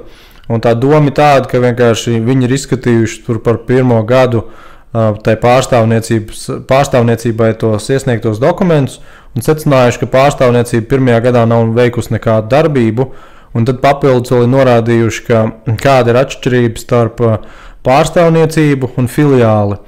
Un norādījuši, ka pārstāvniecības uzdevums ir vienkārši pārstāvēt un piesaistīt klientus ārzemju uzņēmumam. Jā, un vienkārši pēc tam mēs sākām runāt par tiem darījumiem, būtībā par tiem iesniegtiem dokumentiem, ko viņi tad ir iesnieguši par to 1. gadu. Un šķiet, ka visi tie dokumenti, kas ir bijuši, praktiski neviens nav atrunājis situāciju, kad ir Latvijā klients, kas būtu gatavs maksāt tam Vietnams uzņēmumam. Un tad būtībā tā mēs secinām, ka vienkārši pārvalde ir secinājusi, ka pārstāvniecība patiesībā nav veikusi nekādu pārstāvniecības darbu. Viņi drīzāk veikusi kaut kādas filiāls darbu vai arī patstāvīgu uzņēmumu darbu. Un tāpēc tiek atcelta tā uzturēšanās atļauja par pārstāvniecību, tāpēc, ka secināja, ka vienkārši nav pārstāvniecība veikusi savu pamatu uzdevumu. Un tad vienkārši viņa ir atbraukusi pie manīm, lai uzzinātu, ko var tur lietas labā darīt. Un vienīgais, ko es viņai varu ieteikt, ir sazināties ar to vienu džeku, kurš bija jau pirms vairāk kā gada tieši par tām pārstāvniecībām atnācis pie mums aprunāties. Un otrs ir, ka viņi vienkārši iet uz to migrācijas pārvaldi un runā un būtībā uzdod jautājumus. Un tāpēc viņi grib vienkārši, lai tu ej viņai līdzi. Un viņa grib, jo ātrāk, jo labāk. Viņa runā par rītdienu, es viņai saku, nav jau teikts, ka Artūrs rītdien tiks. Jā, bet viņa grib vienkārši paņemt tevi līdzi, un viņa palūdz man, lai es tev piezvanu un pasaku vienkārši, pa kādiem jautājumiem tur būtu jārunā. Un tad vienīgais jautājums, kas tur reāli ir jāapspriež, vai ir noticis kaut kāds pārpratums, un būtībā jāpasaka tā, vai jūs gribējāt, lai mēs iesniedzam tos dokumentus, kas ir tikai par to, ka mums varbūt kāds klients Latvijā pirks kaut kādus pakalpojumus no mūsu tā ārzemju uzņēmuma? Jo sanāk, ka viņi neko tam līdzīgi nav iesnieguši, viņi ir iesnieguši vienkārši kaut kādas sadarbības līgumus, kuri būtībā kuri būtībā nerunā par to, ka viņiem Latvijā ir klients, kas varētu kādreiz maksāt Vietnamas uzņēmumam, bet drīzāk pat otrādi, ka Vietnamas uzņēmums piespēlēs Latvijas kaut kādam uzņēmumam klientus un tam līdzīgi. Nu, būtībā pilnīgi otrādi. Viņiem tas virziens bija pilnīgs otrāds, tajos iesniegtajos dokumentos. Un tāpēc vienīgais jautājums, ko iet pie tās imigrācijas pārvaldes, būtu jautāt, vai mēs kaut ko esam pārpratuši, vai mums vajadzēja iesniegt par pirmo gadu reāli tos dokumentus, kas mums it kā ir, kur ir tieši atrunāts, ka vienkārši mums ir potenciāls klients Latvijā, nu, kas varētu kādreiz kaut ko nopirkt no vietnamiešu uzņēmuma. Un vai mums ir iespēja tad vismaz papildināt, iesniegt tos dokumentus, lai jūs varat tad pārvērtēt un varbūt atcelt to lēmumu par to uzturēšanās atļauju atcelšanu.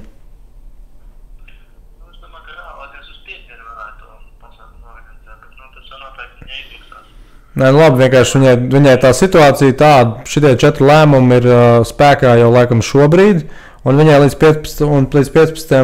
jūnijam ir jāpamet valsts. Viņam jau tagad ir tās uzturēšanās atļaujas atceltas. Tā sanāk. Un tāpēc viņām tas ir tā kā, nu, bet kā vienmēr viņam jau viss ir steidzīgi. Bet, nu jā, šis ir īpaši steidzīgi. Tā kā vienkārši es viņai teicu, un es jau tavā vārdā nevaru runāt, kad tu tiec un tam līdzīgi. Viņi saka, ka jebkurā laikā, un kad tik viņš vispār tiek. Tā kā es domāju, ka runā un pateikt, tad no viņas puses, kad varētu tā kā tikties, un jūs abi varētu to saskaņot. Bet vienkārši viņi gribēja, lai es tev pasaku, kas ir tā problēma, ko es tur saskatu. Nu, tā problēma būtu tiešām par to, vai ir noticis pārpratums, vai mums vajadzēja iesniegt tikai tos dokumentus, kas apliecina, ka kāds iespējamais klients Latvijā maksās mūsu Vietnamas uzņēmumam. Un ja tā, tad vai mēs to varam izdarīt, vai mēs varam papildināt iesniegtos dokumentus, un vai ir iespēja atcelt to lēmumu par to uzturēšanās atļauju atcelšanu. Tas ir viss.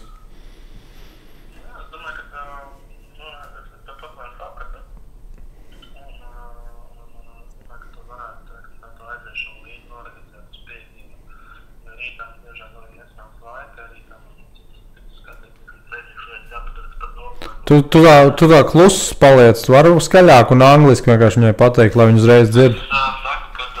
Pasaka angliski. Dzirdi? Ārča. Pasaka to angliski, viņi klausās. Latviešu valodā. It's okay.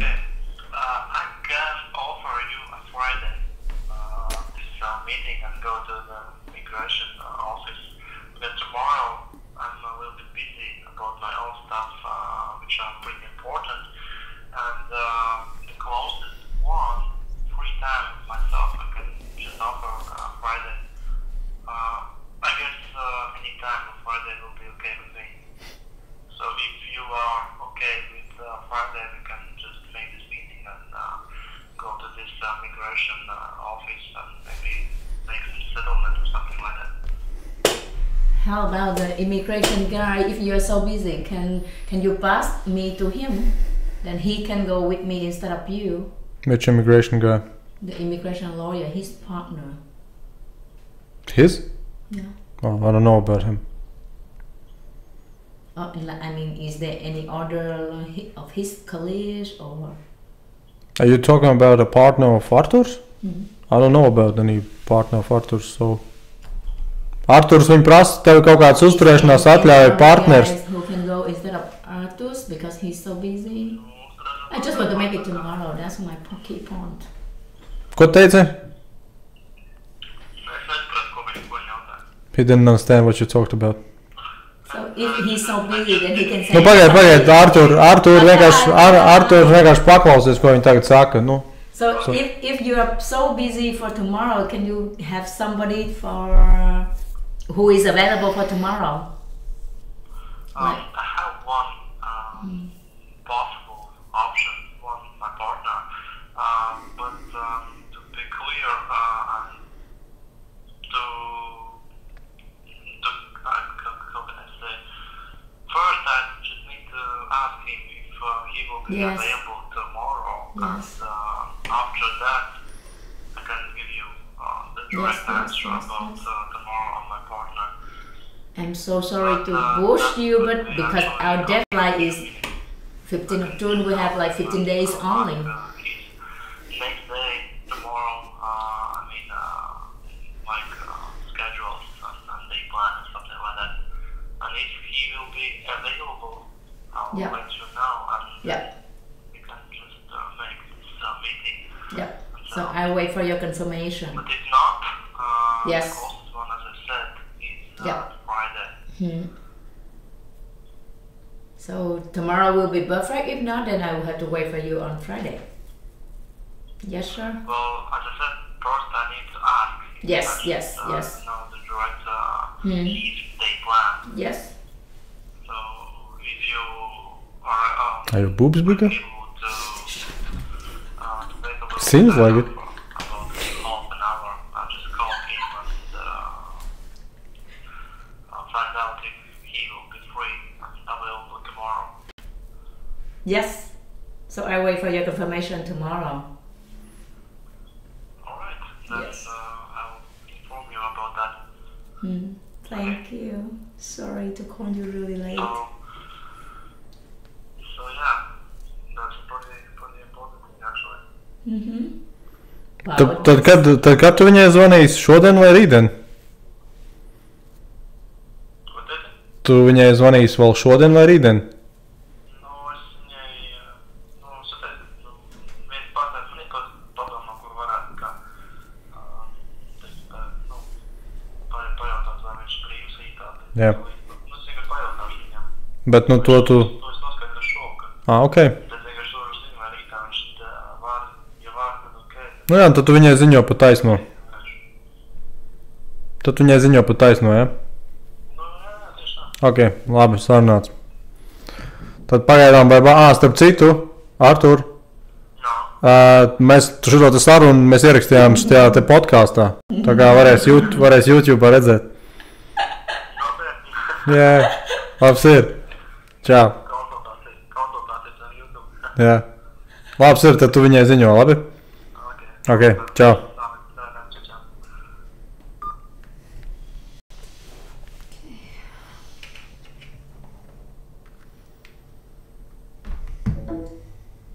So Kirill told me that his friends do not do it anymore. He will ask them, maybe they have somebody who can do it. Jā, But it means no. probably. Remember the lawyer from Chance? Remember the guys from Chance company? Remember last time I gave it to you, and he from Pauska, and you said that you never heard about that law firm? Which? Chance something. Remember last time I gave you his name card, and you said that you never heard about that. I mean, Chance. that doesn't sound that important for me to remember, so...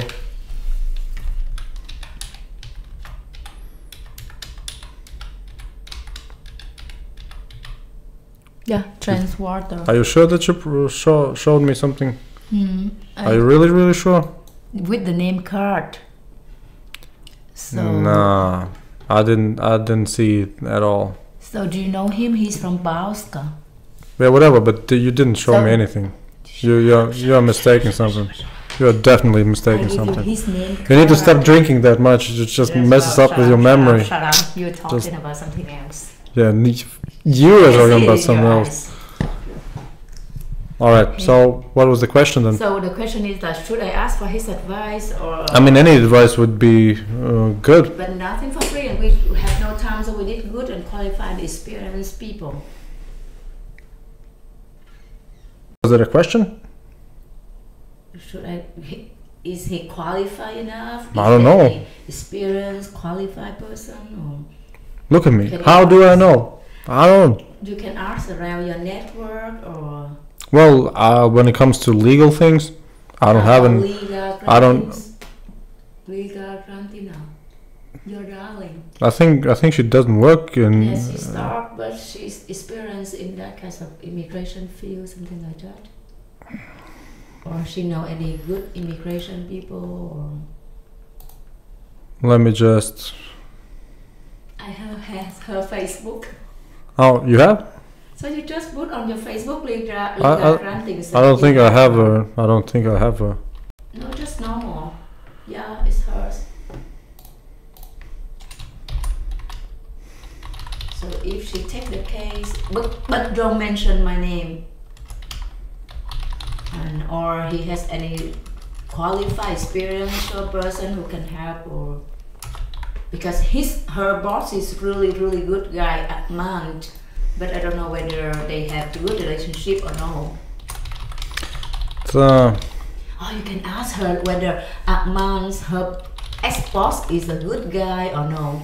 Like first, can she handle the case? Second, does she know anyone who's good and experienced? Third, how about Akman, her ex-boss? And by the way, he's really handsome. So how would I know about his boss if I'm not to speak? It's on internet. If I'm not to speak about you. No, you just say you know him from internet. If you Google him, you. And that's why I want to ask about, because I saw him on your website. So just ask her 3 simple questions. Switch on your brain, little girl. Ah, somebody called me silly girl. So, Question. Will she take the case? Whether she has experience? Second, does she know anyone who's really good because it's really serious? And third, Akman is experienced guy or no?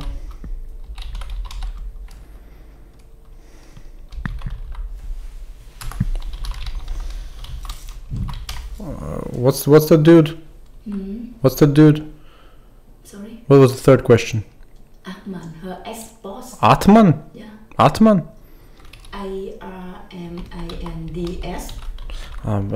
I'll just write ex-boss. Expert in legal Baltic law firm.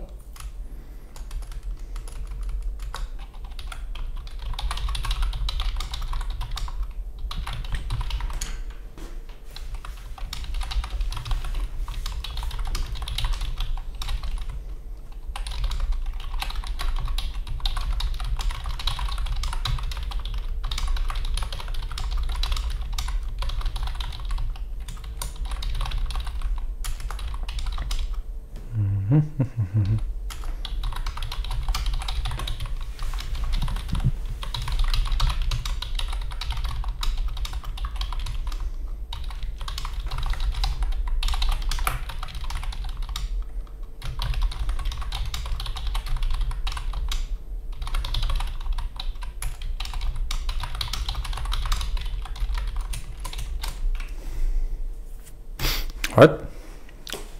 Message sent.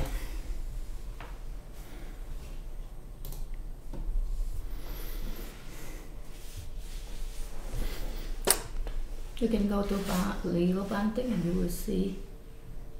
Well, I already sent it. Don't worry. Mm. So what can we do? If you are me.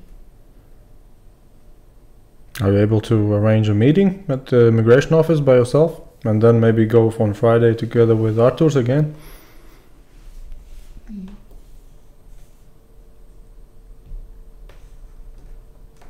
The only thing is that where can I get a really experienced and good lawyer? That's a question you needed to ask beforehand. Now it's just whoever is... Searching around. Hmm? We're searching around, but seems like they don't know what they're talking about. Well, I wouldn't be surprised if these cases are not that common. So it would be difficult to find somebody who has actual experience. So the best case scenario would be that Kirill's actually knows somebody who has dealt with these things. If not, then you will need to go the path by yourself and establish that experience.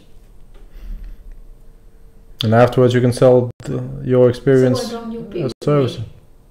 I don't feel comfortable without you. That's the problem. That's why I said if you don't want. Well, but that's the issue, right? I mean, since I have a general workplace, I need to be there. And when it comes to legal consulting in general, it's I think we talked about it even last year, right? That yeah, I just don't feel like that would be the path to take in the future. So that's why, I mean, in 2017 I don't really have. Maybe I had 1 or 2 conversations regarding legal questions besides your cases, other than that, yeah, everybody knows. Yeah, don't come to me with any legal stuff. Well, but if you have some, let's say, just simple questions, yeah, sure, why not? And now I will just get content for podcasts. Besides that, but otherwise, yeah, I mean, when it comes to those legal representations, that's why you need just a regular, just a constant. Well, I would guess that the best solution would be to get a real attorney, since they are really interested in having those long-term clients. I mean, that's why they're there. Yeah, well, legal is a great example for that. She wasn't an attorney. She was I don't know her position, but she was probably some either assistant or just a lawyer in general. So one day she's there, one day she's not. An attorney who has gone, I don't know how many, 5 or more years, definitely for the education, and then 5 or more years for the professional experience, and then even get the exam, and then only then he can start practicing as an attorney. Yeah, then you have something that might be more stable. And I would guess that there are some attorneys who are specialized in residence permits, but it's definitely not in these situations. I mean, it's just I mean, you had, what did we count, 30 more alternatives for getting a residence permit. This is just one of 30. Nobody can get all, that's for sure. So what they do is to just take the most profitable, the real estate, the financial bonds, all those things. And if you have the alternative for the property purchase or the company purchase, you can just ask these same questions to the immigration office. In addition to that, questions regarding whether or not there was a misunderstanding. Maybe we should have provided the documents that state that we have potential clients, not corporation, just potential clients. Because you can just say, well, we got your decision. We saw that you have emphasized the fact that the representation office just needs to popularize the foreign company. Maybe we misunderstood something. Maybe we can provide you with full documentation. We have some potential clients, but we didn't discuss any cooperation, just potential clients. Maybe that's what you wanted.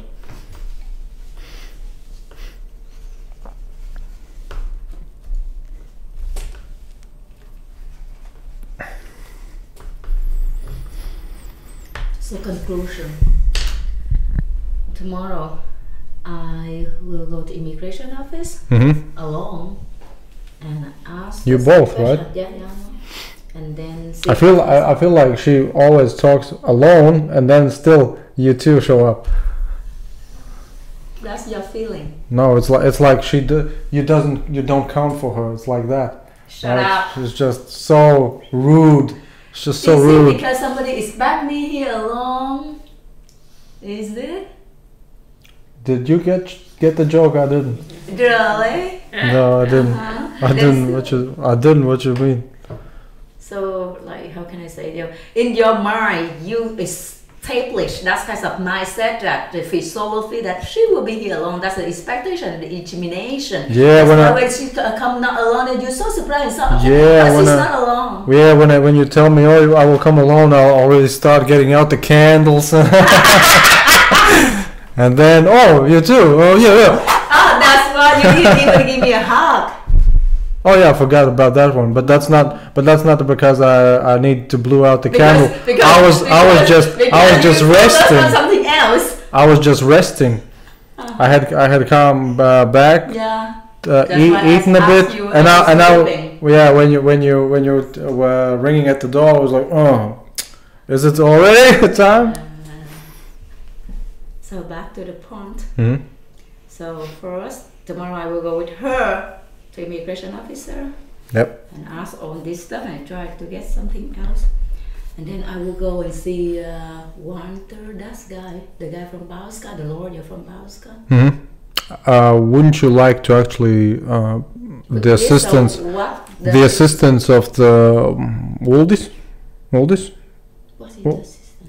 What's your partner He's called? in Oldest? Germany now, yeah. Ah, And he has a good relationship with an immigration officer in Bauska. We thinking of paying some corruption or something like that. well, I mean that would be, I don't know in what scenario needed. Because again, this decision is already made.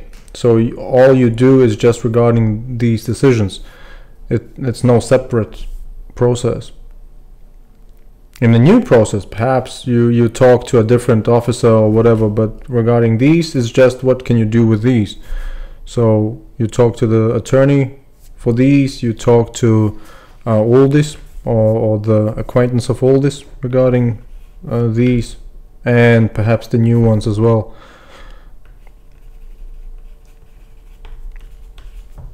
And we can check with them about the possibility that the husband can invest in a company. Yeah.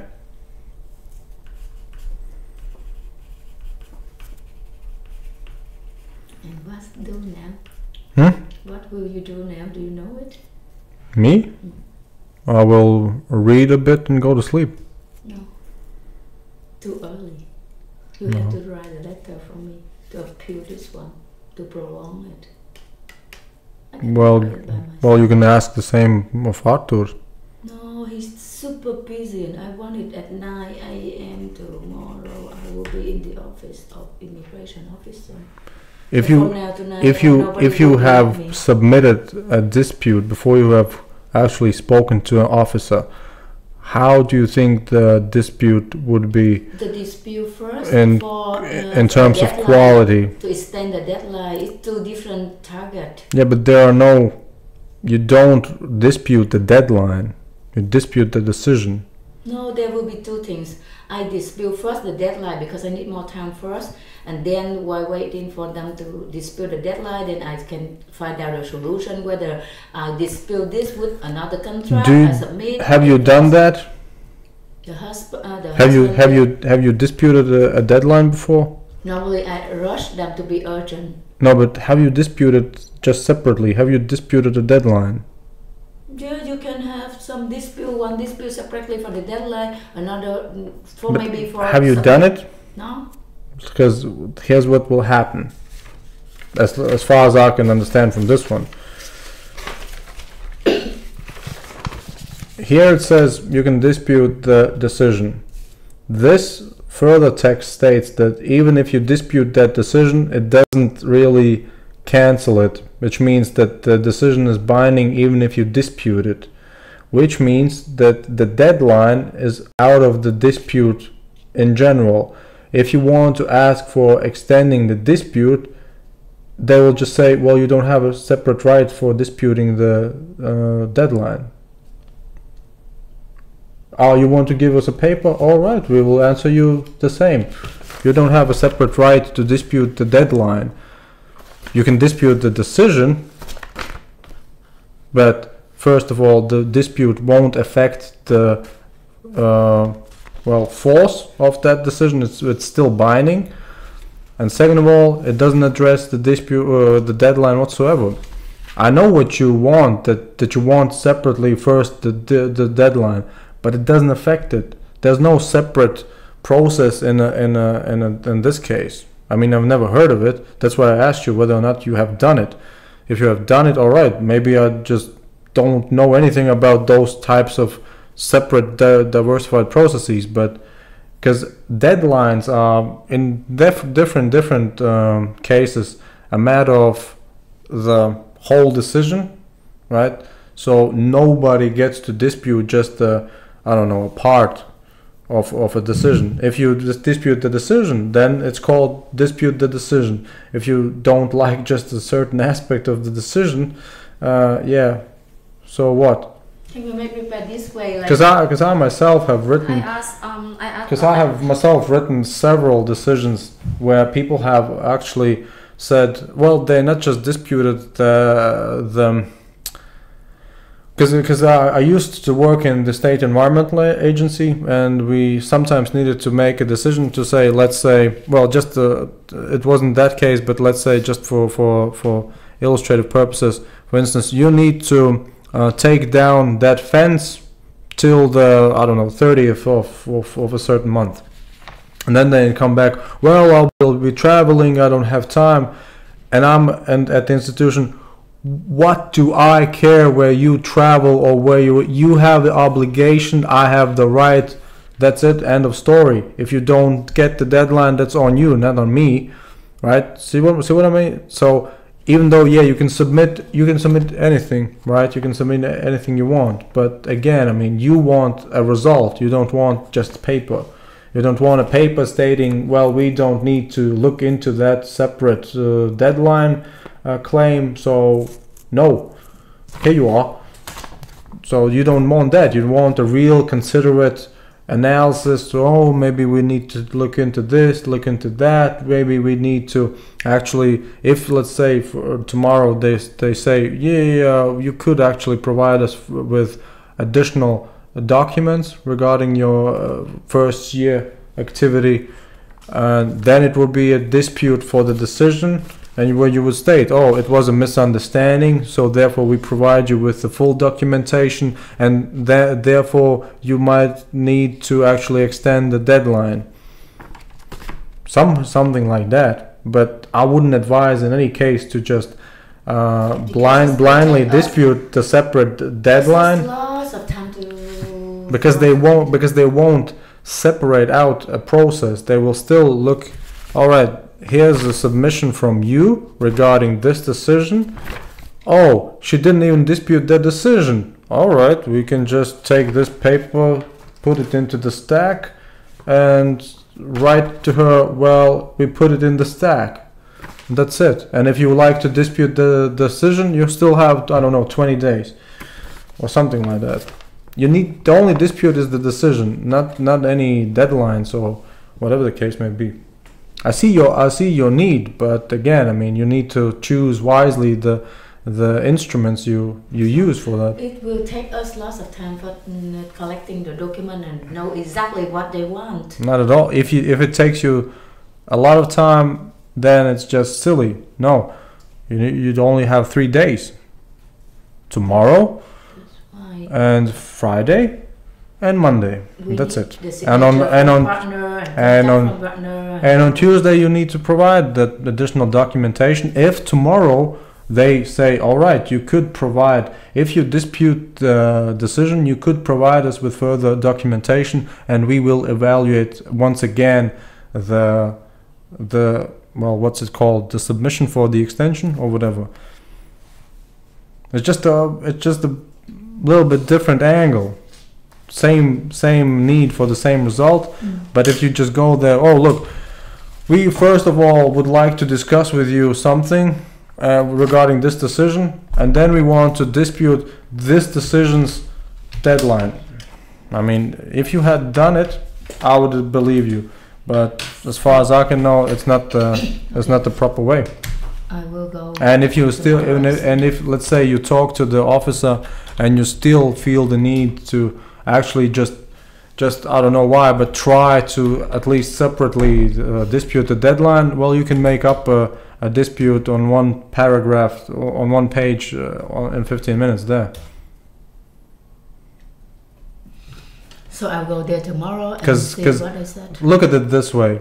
It doesn't matter whether or not you write the dispute today or tomorrow, but the best way to do it would be to tomorrow you talk to them, then find out whether or not it would be actually possible to dispute separately the deadline. No, they need to tell you. Yeah, they need to tell you, because that's a part of the decision. But the problem for them would be, wait. You don't want to dispute the decision, you want to put just the deadline?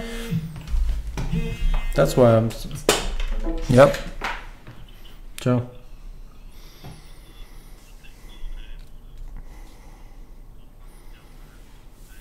Vai tur varētu būt bijuši pārpratumi?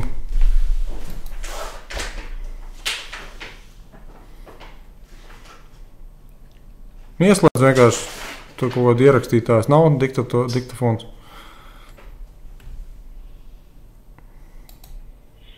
Nu labi, tad rakstim. Nu tu rakstim? Tātad viņi iesniedza pārskatu par 1. gadu. Viņi iesniedza to pārskatu kā pārstāvniecība.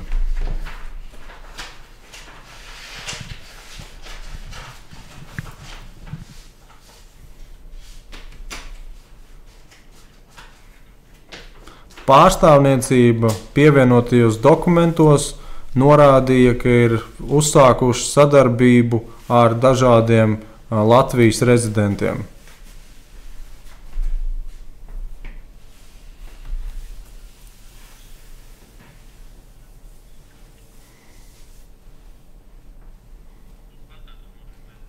Pārstāvniecības iesniegtajos dokumentos ir norādīts, ka ir uzsāktas sadarbības ar Latvijas rezidentiem.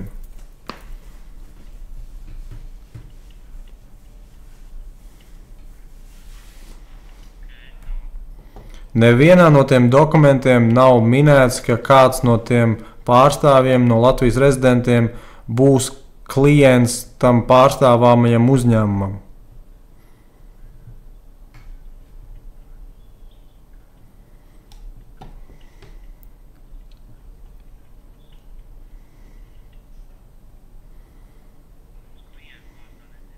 Nevis pārstāvniecībai, bet pārstāvētajam ārzemju uzņēmumam.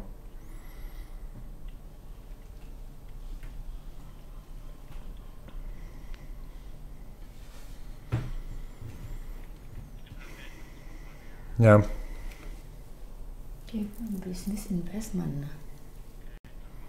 Imigrācijas pārvalde saka, ka izvērtējot dokumentus, viņa nekonstatēja, ka ārzemju kompānijas pārstāvniecība ir veikusi aktīvu darbību Latvijā.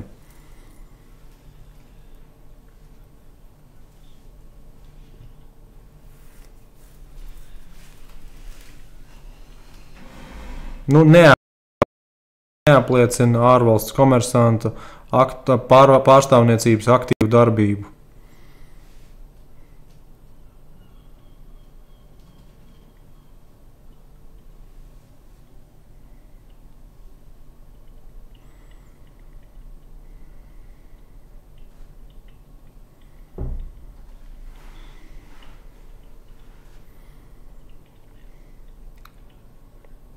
Pārvalde papildus norāda, ka jāpatur prātā, ka ārvalsts komersanta pārstāvniecībai ir citas funkcijas nekā filiālē.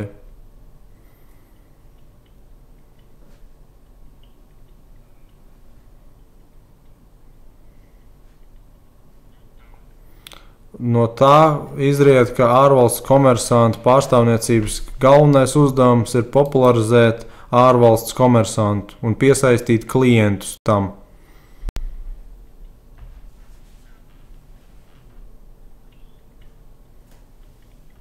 Piesaistīt klientus Latvijā tam.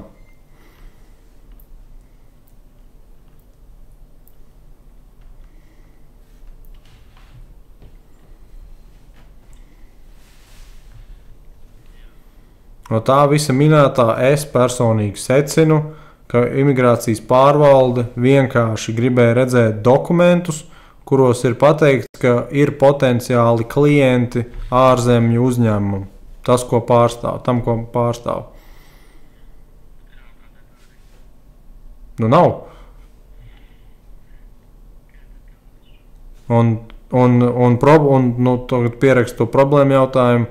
Problēma jautājums, vai ir iespējams, ka ir noticis pārpratums un attiecībā uz saņemto lēmumu atcelt uzturēšanās atļauju ir iespējams iesniegt papildinošo dokumentāciju, kas apliecina, ka ir tomēr kaut kādi potenciālie klienti piesaistīti. Iemesls, kāpēc tie netika iesniegti, bija tas, ka šķita, ka jāiesniedz tikai tie, kur ir sadarbība atrunāta, nevis iespējamie pakalpojumu pirkumu. Neizpratne, nezināšana, pārpratumu, jā. Jā.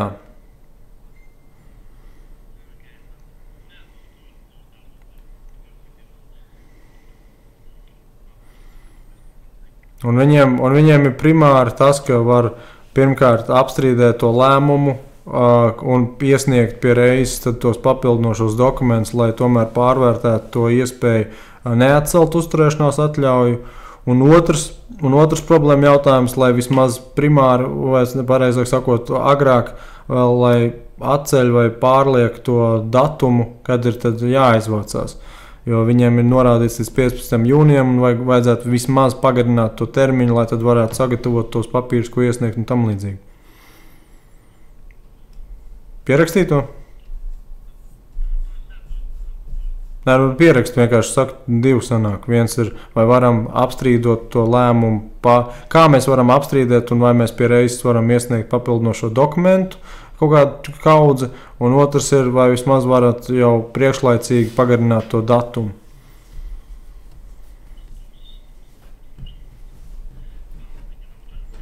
Jā.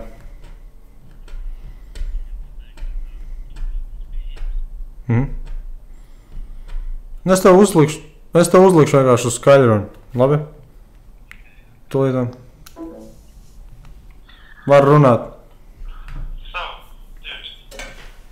Yes. So yeah, I talked to my partner and he's available tomorrow and he will be available to meet you about 1 o'clock tomorrow. That's really nice. I can send you the address of this immigration office that will be in Latvia.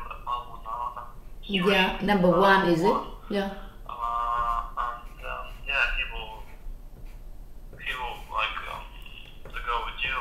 Yeah.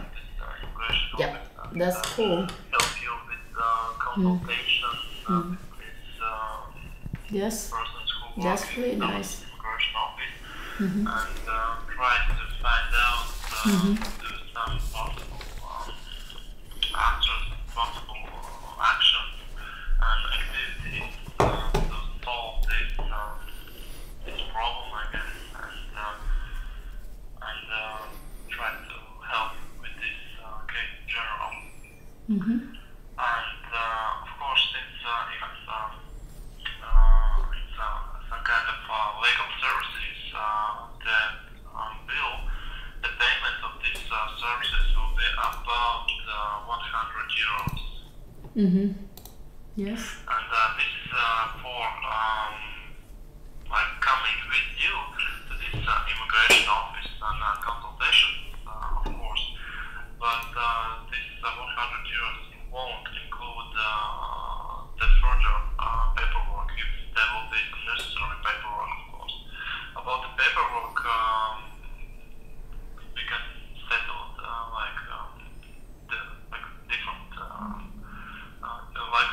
different action Yes. on this legal service. Yes. So yeah, we can help. Yes. We can help tomorrow. Yep. And this our legal services price. Yes. So if you are agree with that, we can make this settlement. Yes, so we agree with the fee and then we will see him at 1 p.m. Yeah. tomorrow. Yes. So you will meet, as I said, about 1 a.m. Not a.m. but a p.m. Yes. And I will send you the address of And this his immigration contact and office, his name and, as well. He will wait for you in the main door, Yes. I guess, or Yes, yes, outside it's fine. the immigration office. So yeah, you will meet there, and the legal services will begin, I guess. Yep.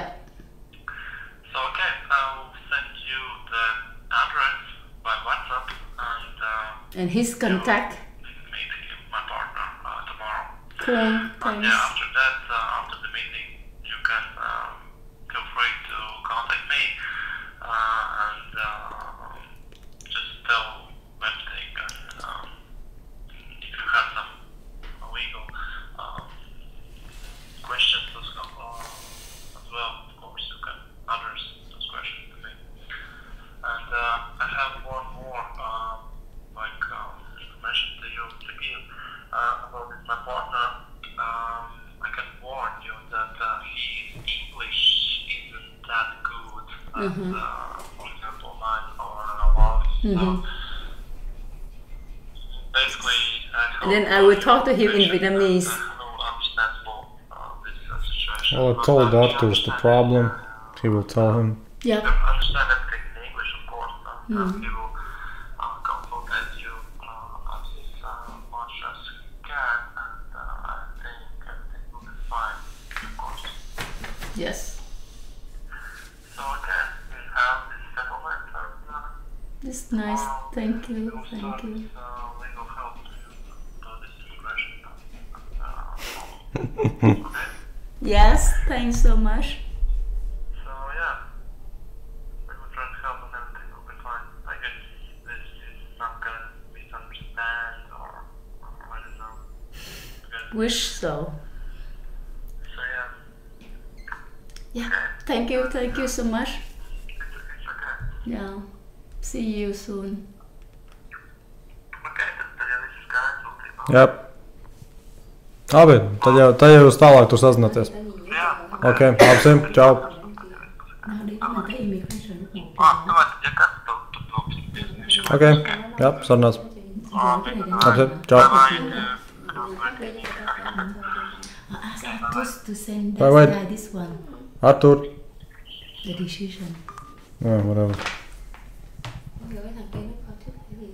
You can just photo. Well, you can just take a picture and send him through WhatsApp. Send Artus has it already. Oh, well, So just remind him to send his partner. well. He noted the questions, and he told me that he will forward the info to the partner. So I understand he will give it either way. So It's a weird situation. Are those decisions for you personally? sorry. For what are the persons in those 4 decisions? So her family, So which would be her husband and 2 children. uh-huh.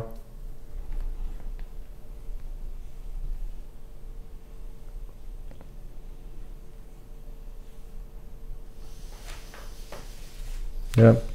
So tomorrow you'll get the I don't know the partner, so Non-English speaking guy, and I hope that he's handsome. but did you meet any of the Arthur's any partners? Also, you asked whether or not he even has some partners, right? Or did you know that he has a partner? I asked whether he has any. Ah, I see. Okay. 'Cause it seem- 'cause That it's- is now lesson. 'cause it I seem- doesn't know. What? You can turn it off the live stream, so it can be offline now. Why? Because it's personal things now. Well, but we can just finish off with some, I don't know, trivia. What would we It's okay. It's up to you. yeah. But she said that she go to the 2 offices of immigration office and ask the same question like we talk. You can brief him more detail. Yes, I go to. I don't know about the. Don't remember the. In the next to the investment bank. Yes, Yes, is it the one immigration office? we was there. All right. In Anna. We was there last time for the invitation. So that's. Do you really think I immigration remember? office. Yes, and I asked the girl there, and she say, no, I just have a legal stay here until 7th of June because we have to take a 1 week for this my ID copy be cancelled. So everything I have to do before 8th of June. Yeah, and she explained that I have to remove here and but this and the girl in this office say it not affect to my case. That girl and another girl in the headquarter of immigration office say no, it's affect to my case. It's a 2 different thing. But the girl in this office, they take this decision, go to her boss, and he asked she talked with him about 30 minutes, and he told me that no, I can't do anything after 3 months, and if I would like to apply again any kinds of resident permit, and then I have to go out, must go out on this day. Well, and my husband can apply for the job offer, or even my husband can open a company for himself, and that, but he can't sponsor me after 3 months. well, if that's the case, then that's the case. All I know is that the paragraph in that decision doesn't state that. So maybe they have another interpretation of it. Because I literally translated it to you. Did it sound like it would matter to your case? Yeah, but Has not submitted within 3 months the documents needed for registration of the residence permit. Was it your case? yes. No. But two ladies, so but have a two different one in your All I'm saying, the paragraph states the residence permit Yeah. will be cancelled if the foreigner doesn't provide within 3 months the needed documents for registering of the residence permit. It doesn't sound like your case. Oh, not my case. That's the mention of the 3 months. Your residence permit will be cancelled when you have not provided the needed documentation within 3 months for registering your residence permit. That's why I told you I don't understand what that means. But that's the context of those 3 months mentioned in the paragraph. That's all I can tell you. If they say, well, we interpret this to mean if we cancel your residence permit, you cannot ask us for another one for 3 months. If we translate it that way, would you translate it what I just said like this? I wouldn't. No, I understand because the girl you like, you say, oh, I like this girl, the long hair girl in this office. She translated to me that it not affect to my case. Forget it. But when I go to Because this that's just a office, copy paste. I mean, that's why I told you I don't understand why they have so many references, because it's just a copy paste almost. It seems like to me it's just a copy paste text. So I'm not saying anything. Maybe it is the case that you have a 3 month dead period for reapplication. I don't know, but it's just that it doesn't state in the paragraph. All I'm saying, maybe it's just somewhere else. So I don't dispute that the officers told you relevant information. It's just that this paragraph is not really saying that, grammatically saying that. I translated you the text. Did you hear anything relating to your case? That's so what I'm saying. and she say, I can apply for the resident for student visa. I open a company here, and then until 7th of June. Yeah, the one office said that, and another said no, I can't do anything. So the different. So go to the one that was better for you. I mean, what? Next time she will change her mind. Well, anyway, I mean, you have only a certain amount of time. So that she showed me to come to this, and she gave me the paper that I have to write the write a letter to ask for the extend the time to stay here, and then within this I can do thing. And he gave me the paper and must write in the Latvia. No, So? you can write now. Yes, he can. What? Back to the point. Extend the deadline.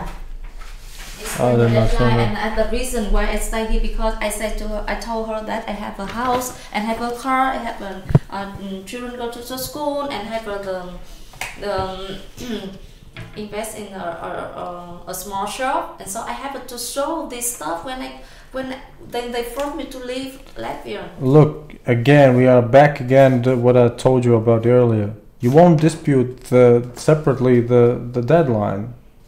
And he answered me like that. I also asked you that I need a separate decision to say yes, because this decision they made already. And now if we have this letter, if they agree to extend your attention, they will send the email or call to you before this day. Before this day, if they accept, if they don't, and at that day I have to leave. They answered me already. No, his point of view is that Yeah. should we dispute it separately, because as based on his experience, What I'm saying is this. you cannot You are talking dispute. about extending the deadline in which time you can dispute the decision. It doesn't go like that. The deadline is within the decision. Yeah. So if you want to dispute the deadline, you dispute the decision. And that's the fact that they mentioned. You can dispute this decision within blah blah blah blah blah, right? If somebody told you that you can dispute the decision separately by just writing, this is just a regular submission form. You write there the information about contact addresses, you write there anything. It's just a standard submission form. This is not a particular dispute form for deadlines or anything. So I don't know what they told you about. I'm just saying, when you haven't talked to the immigration office like you would do tomorrow, it's no use to write a dispute for a deadline in a decision that you don't dispute. See what I mean? You won't dispute the decision. You will dispute the deadline within the decision. So the decision is still undisputed, but the deadline within the decision is disputed. What?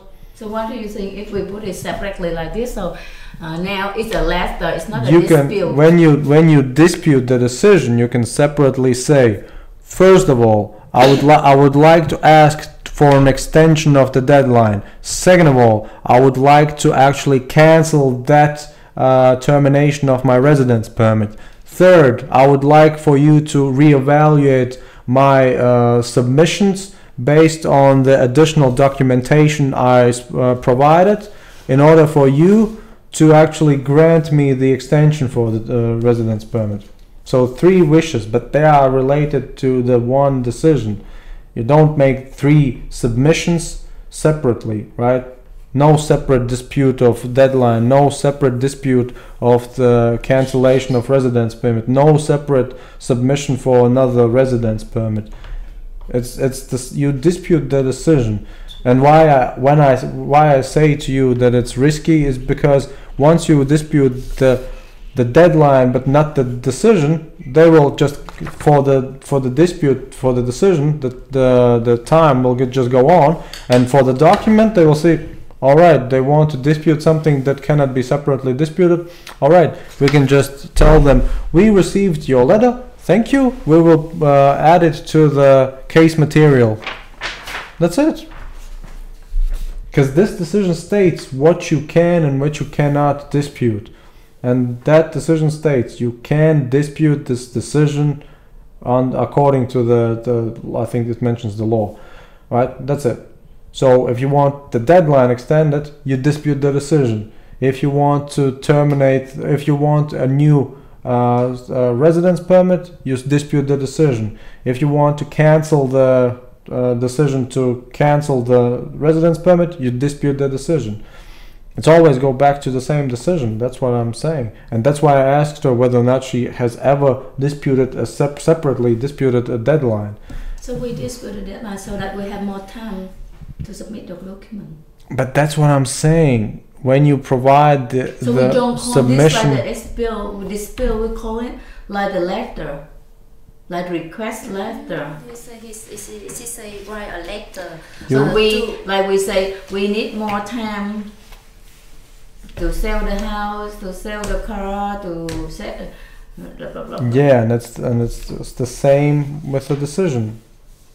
Because I think you don't get what I'm saying to Yes, you. I know. If you ask for an extension of the deadline, it means that you are content with the decision. You just want a bigger amount of time to actually execute the decision. But that's not what you're after.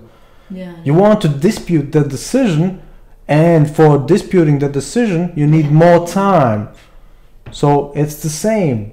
You actually dispute the decision and say, since this case might need further information, please extend the deadline so we can actually dispute. You can actually evaluate the dispute for the decision correctly. But the girl said that you would like to hold on longer. You must build that to extend your stay. We can ask and the it won't dispute affect decision. and it won't affect your date regarding the dispute of the decision. Again, when you ask for extending the deadline, it just means you extending the execution of the decision, but you don't want to execute the decision, is what I'm saying. Yeah. So look, I don't know what you talked about and how you communicated with that dude. But if somebody tells you, well, you would just like to submit a separate submission regarding for the extension of the deadline, right? All right. What I'm hearing is this: a clerk hears you out, says, "Oh, yeah, you want to execute the decision, but just in a longer time period. All right, just ask us. Maybe we can decide upon." Because they won't change the decision then. They just could maybe try to say, "Oh well, we amend the decision by extending the deadline for its execution by the person." I mean, it's not. There's nothing. I prolong. I take the extension for my study because I can shop, and I didn't mention about this. Excuse the decision. That's the issue. Your only dispute option is the decision itself, and it states clearly in the decision itself. It has a separate paragraph how you can dispute the decision, right? Regarding the deadline for the decision's execution, it's just a separate matter. If you would like to extend the execution of the decision, you will just leave the country later. But you don't want to leave the country. No.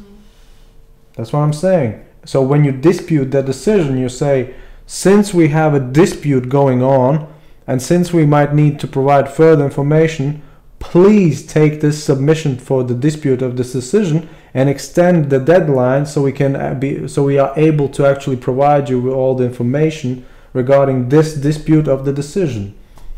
I mean, maybe it sounds like a technicality to you, but I'm saying pretty major difference here. So I don't know what he told you. Maybe he was sincere in what he told you about, but when you ask just to extend the execution of the decision, you will still have the decision executed, but you want to halt the execution of the decision, which is not a possibility, right? But when you dispute the decision, you can actually ask, since we dispute this decision, please allow us to stay for the moment the dispute is being actually resolved. And then you don't even need to provide any further dates. You don't show, well, please extend it to the 1st of July or something. You just ask, we dispute by this we dispute the decision, and since we are disputing it, please extend the deadline in order for us to be able to complete the dispute. I think we got the really good excuse that at the same time when we ask them, we want is to extend the deadline so that we can have enough time to dispute. So you can complete and the then dispute. At that same time, we can do the new resident permit allocation for her husband. Yeah, because then it's a separate case. Yeah. New applications are. And then we have enough time to do it. Yes, this afternoon I just think like that, and I asked her not when I had to extend the stay. I come here and I have enough time to arrange for my husband application, and she said they can't do anything about my decision, and my husband can reply, and I wait till after 3 months. I can't do anything about a change of the decision anymore. And maybe if I lucky, and she said if I lucky, I have a beauty decision, and then extend the deadline until maximum 45 days. And she said if I'm lucky. So? Yeah, she said so. No, I'm asking. So it's still the dispute of the decision. So I think that I thinking after write a letter about the extent of the deadline for at the same time I can arrange for my husband, and I don't want to leave after all that day. So but that I just thinking this afternoon, and I talk to them like this, but because I don't have any ideas. From what you said, all I heard was this: I got this deadline, but I want to arrange for my husband new application for residence I permit. accept your decision. So can you extend the time so I can actually use the time to make the residence permit? But I will, once my deadline is over, I will leave the country. No, All I heard was told this. you is I'm thinking, but I talked to her that I would like to extend the deadline. No, you don't. You said to her, I would like to extend the deadline. You told her that? Yes. Yes, because You want to dispute the freaking decision. You don't And want to she extend the When she deadline. was with her, she didn't think about the dispute. That's what She I'm saying. accepted. That's what I'm So saying. it's the Don't two mis- different strategies. yes, That's what I'm so saying. I thought that I just thinking about this because I think it's too short, and I know how can I extend longer for? I think I have when I have a stay longer. I know I understand what you mean. You consider that the deadline somehow Yeah, or another because we can related change to the decision, force of the decision, Yeah. but it's not at all related. That's the It's problem. two different things. So she just think Yeah. that she accepted. It's okay. Nothing can change. Then I need more time. But now we come to another strategy that we appeal it. We dispute it, and that's it. Yep. I say appeal, and Job. they say, Yeah. lucky.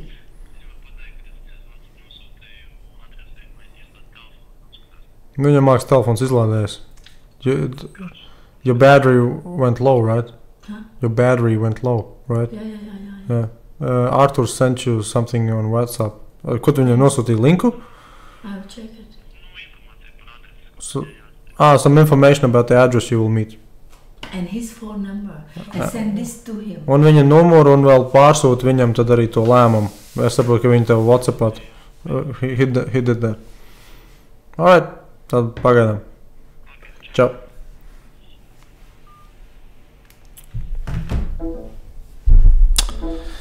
Yeah.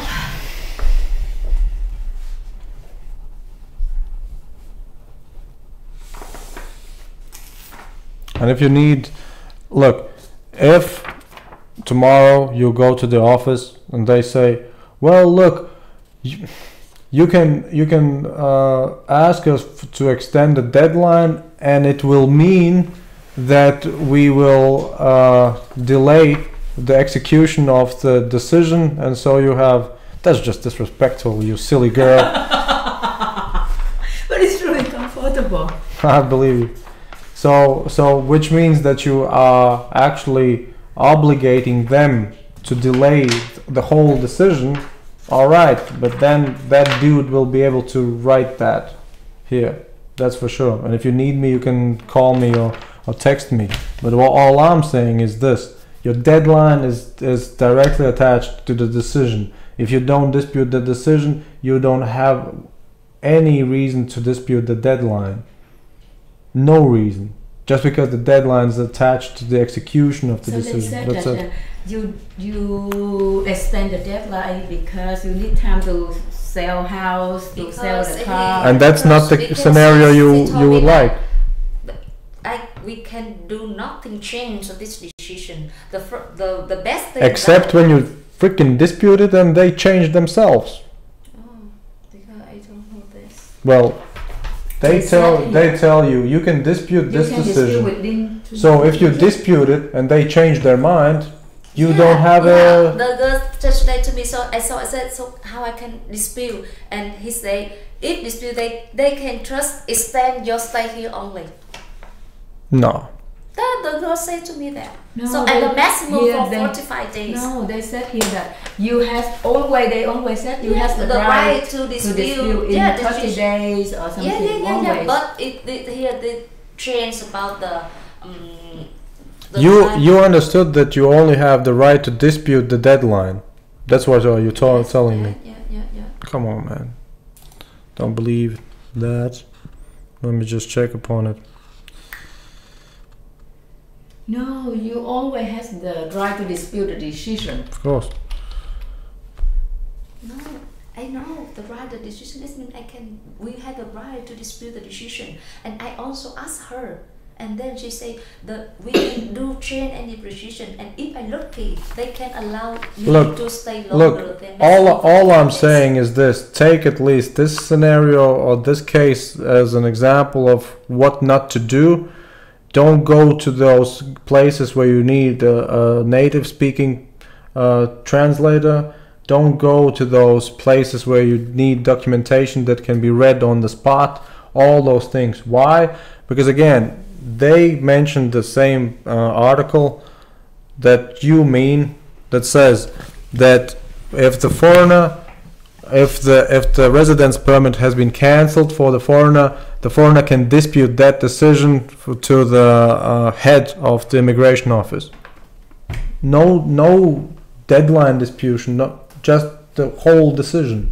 So if somebody at the office told you, no, this decision is binding, it cannot be changed, you need to go, that's for sure. That's not true.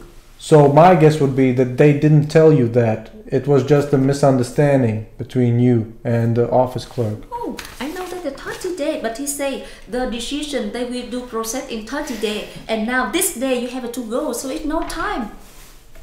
Yeah, because I sit here. Yeah, but they will still continue to look into the dispute. They say that if they accept, she says so. If they accept, they will give the decision before this day, because normally 30 days. She also told me that. So? Yes, so if so, I will try by this letter, but no hope. Yeah, because in that day we have to leave. No. Yeah, Look, because 30 days. Look. We discussed this at least three times. She also explained to me that. At least three times. Look, when you dispute the decision, you first and foremost ask to extend the execution of the decision. Secondly, So you 15th of June will be you- no more active. you ask them to actually cancel the decisions regarding the termination of the residence permit. And third, you ask them to grant you the extension for the residence permit. Those are three separate questions, but three separate points. So look, that's the thing, you cannot do that personally. When you go to those office clerks and try to interpret these things, you cannot do it by yourself, that's for sure. That's why I told you, you always need a permanent legal assistant for these kinds of things. What are your rights? Because when it comes to procedural things, alright, that's just a practical matter. You can go there and say, oh, I need to fill this blank, alright, yeah, what do I need to write here? Those procedural things, go ahead.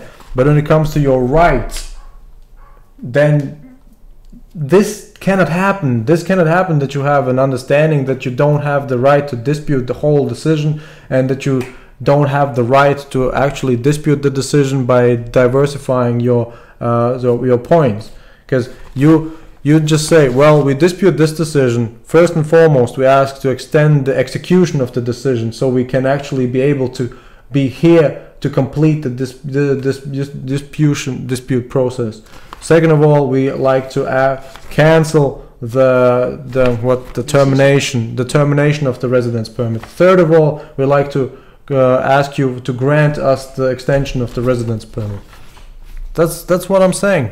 And look, it's no use if we go again in circles now. We have 2.5 hours of a podcast. You'll be able to watch it over and over again if you like.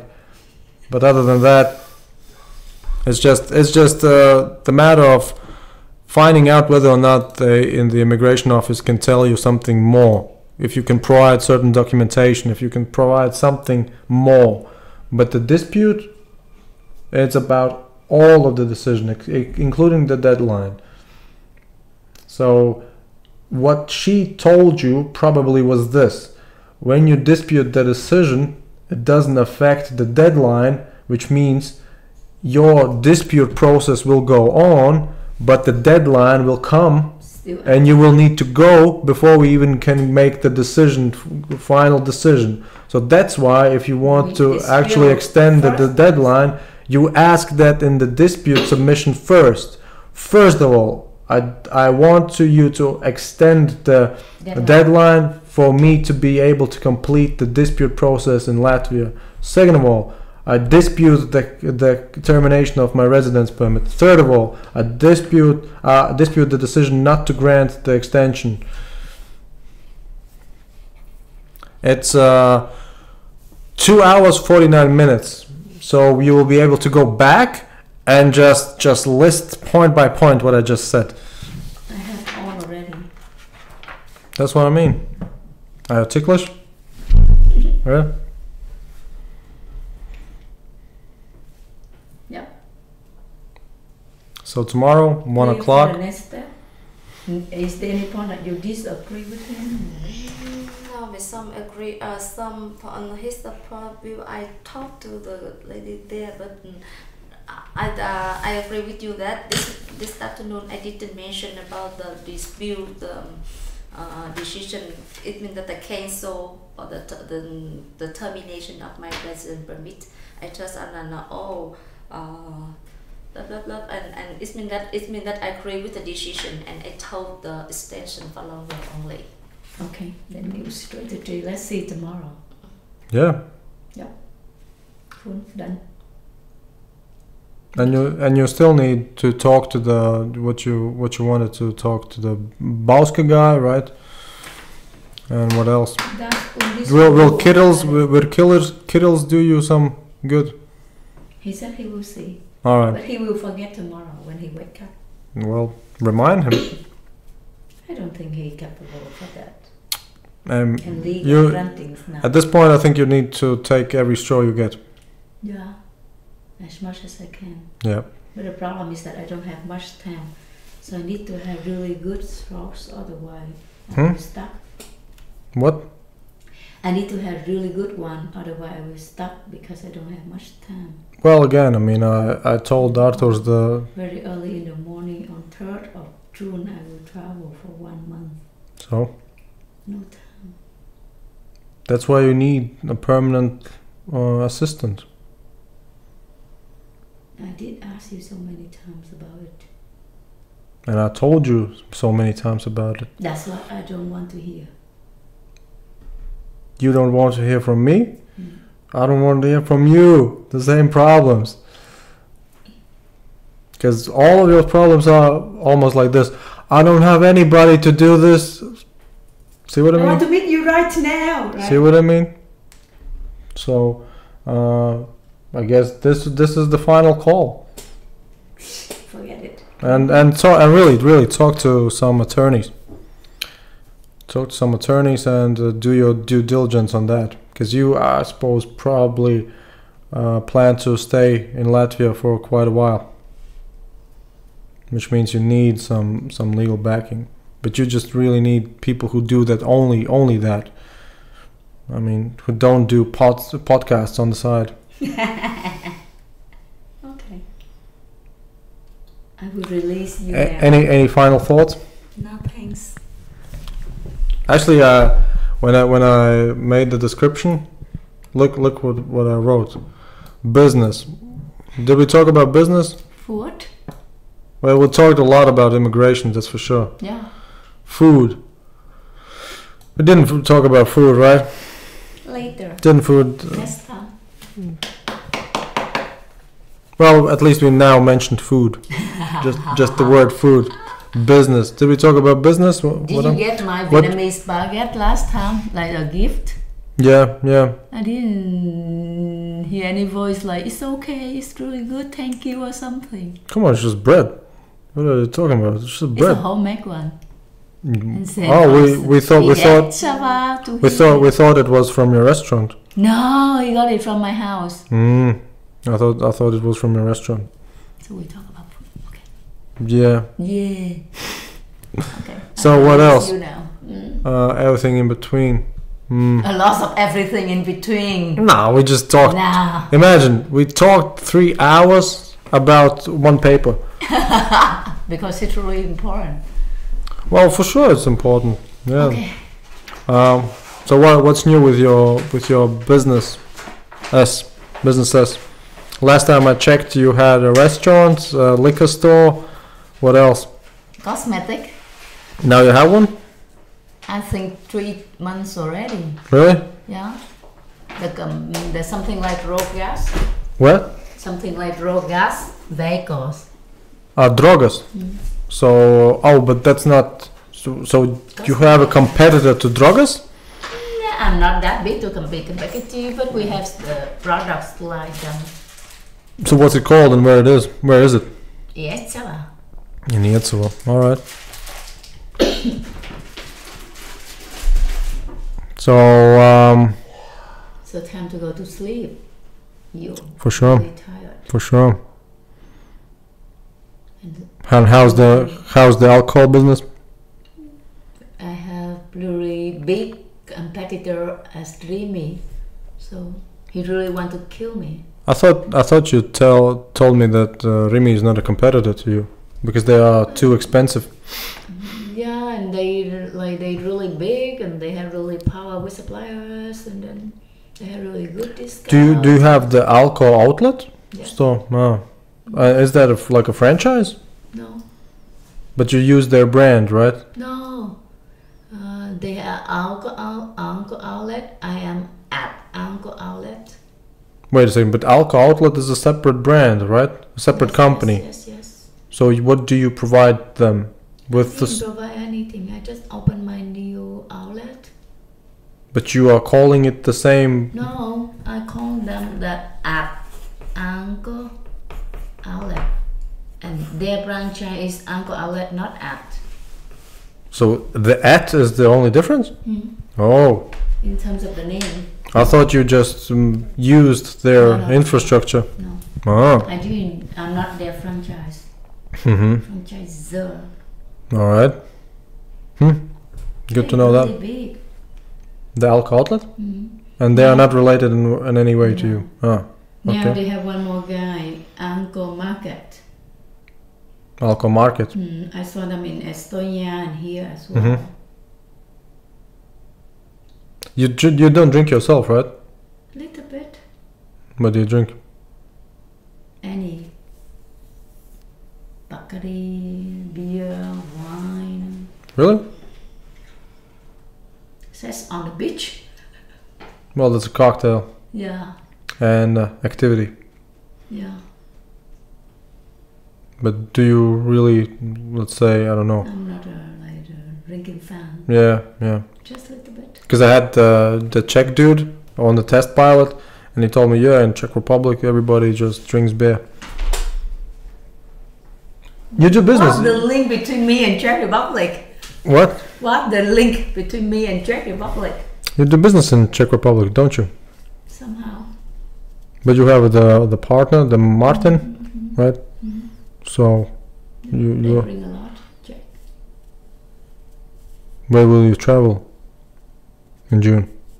Poland, Paris, Germany. Just recreational or for business? Just holiday. I have friends from America to visit me in France, and then I meet some high school friends, and then friends from Vietnam to go there to see us, and then friends from high school from Germany, so we all together met there.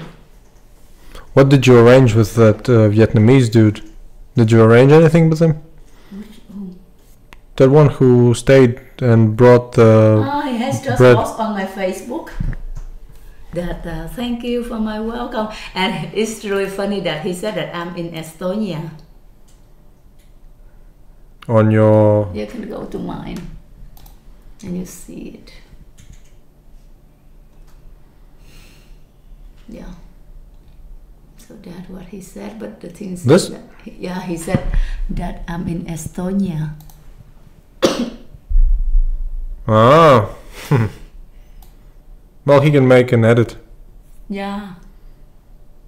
But it means to us that Latvian has no impression to him. That's why he makes a mistake. Or maybe he just, because I don't remember, but maybe he just went either after Latvia or before Latvia to Estonia. Before Latvia. Ah, well, then it's just, yeah, he forgot. Yeah. Well, he mentioned Helsinki. Yeah. I will never forget the kindness of. How do I pronounce your? Nguyen. Really? Huh? Nguyen. Nguyen, yeah. No G whatsoever. No. So N and G become ng. No. Yeah, Nguyen. and then Nguyen. Nguyen. Nguyen me. Mm. Nguyen me. and her Vietnamese community in Estonia. I love you. That's what he showed that he loved me. That I'm living in Estonia. Have a chance to see you again. Imagine the next post in a couple of months. I was back in Estonia, but I couldn't find Nguyen me. Where are you? Anyway, I Where love are her. Yeah. So he said, I will never forget the kindness of me and her Vietnamese in Estonia. I love you all. Blah blah blah blah. That's love. Yeah. Yeah. So he thanked a couple of Finnish dudes. Yeah. And pseudo Estonian me. Good. So did you arrange anything further with him, or was it just a little bit of talk, a little bit of We chatting? think that we will go for another holiday. Together? Yeah. Mm. Because we had the same hobby. Yo, come on, write that you were in Latvia. You need to write him. I don't want to lose his face by that way. Yeah, I love you so much and you are in Estonia. Just make an asterisk. By the way, Latvia. Yeah. And by the way, today I have a guest from Vietnam. In Yetsovo? This guy. Actually, I dropped him here and I jumped to you. He used to be my colleague in Coca-Cola. And now, what does he do? He's In with Latvia? the bank. No, he's in Vietnam. He just visited me. Mm. Yeah. Interesting. So that's Yetsovo? My house. And that's you? No, my sister. That's what I'm thinking.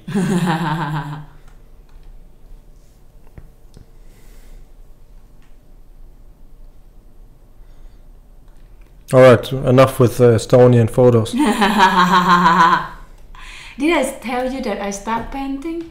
No. Oh, Oh well, wait a second. You told me that you have a friend who's a famous painter or something like that Yeah. with the exhibitions. That you told me. Yeah. Okay. Then I will leave you free now. Oh, and here's the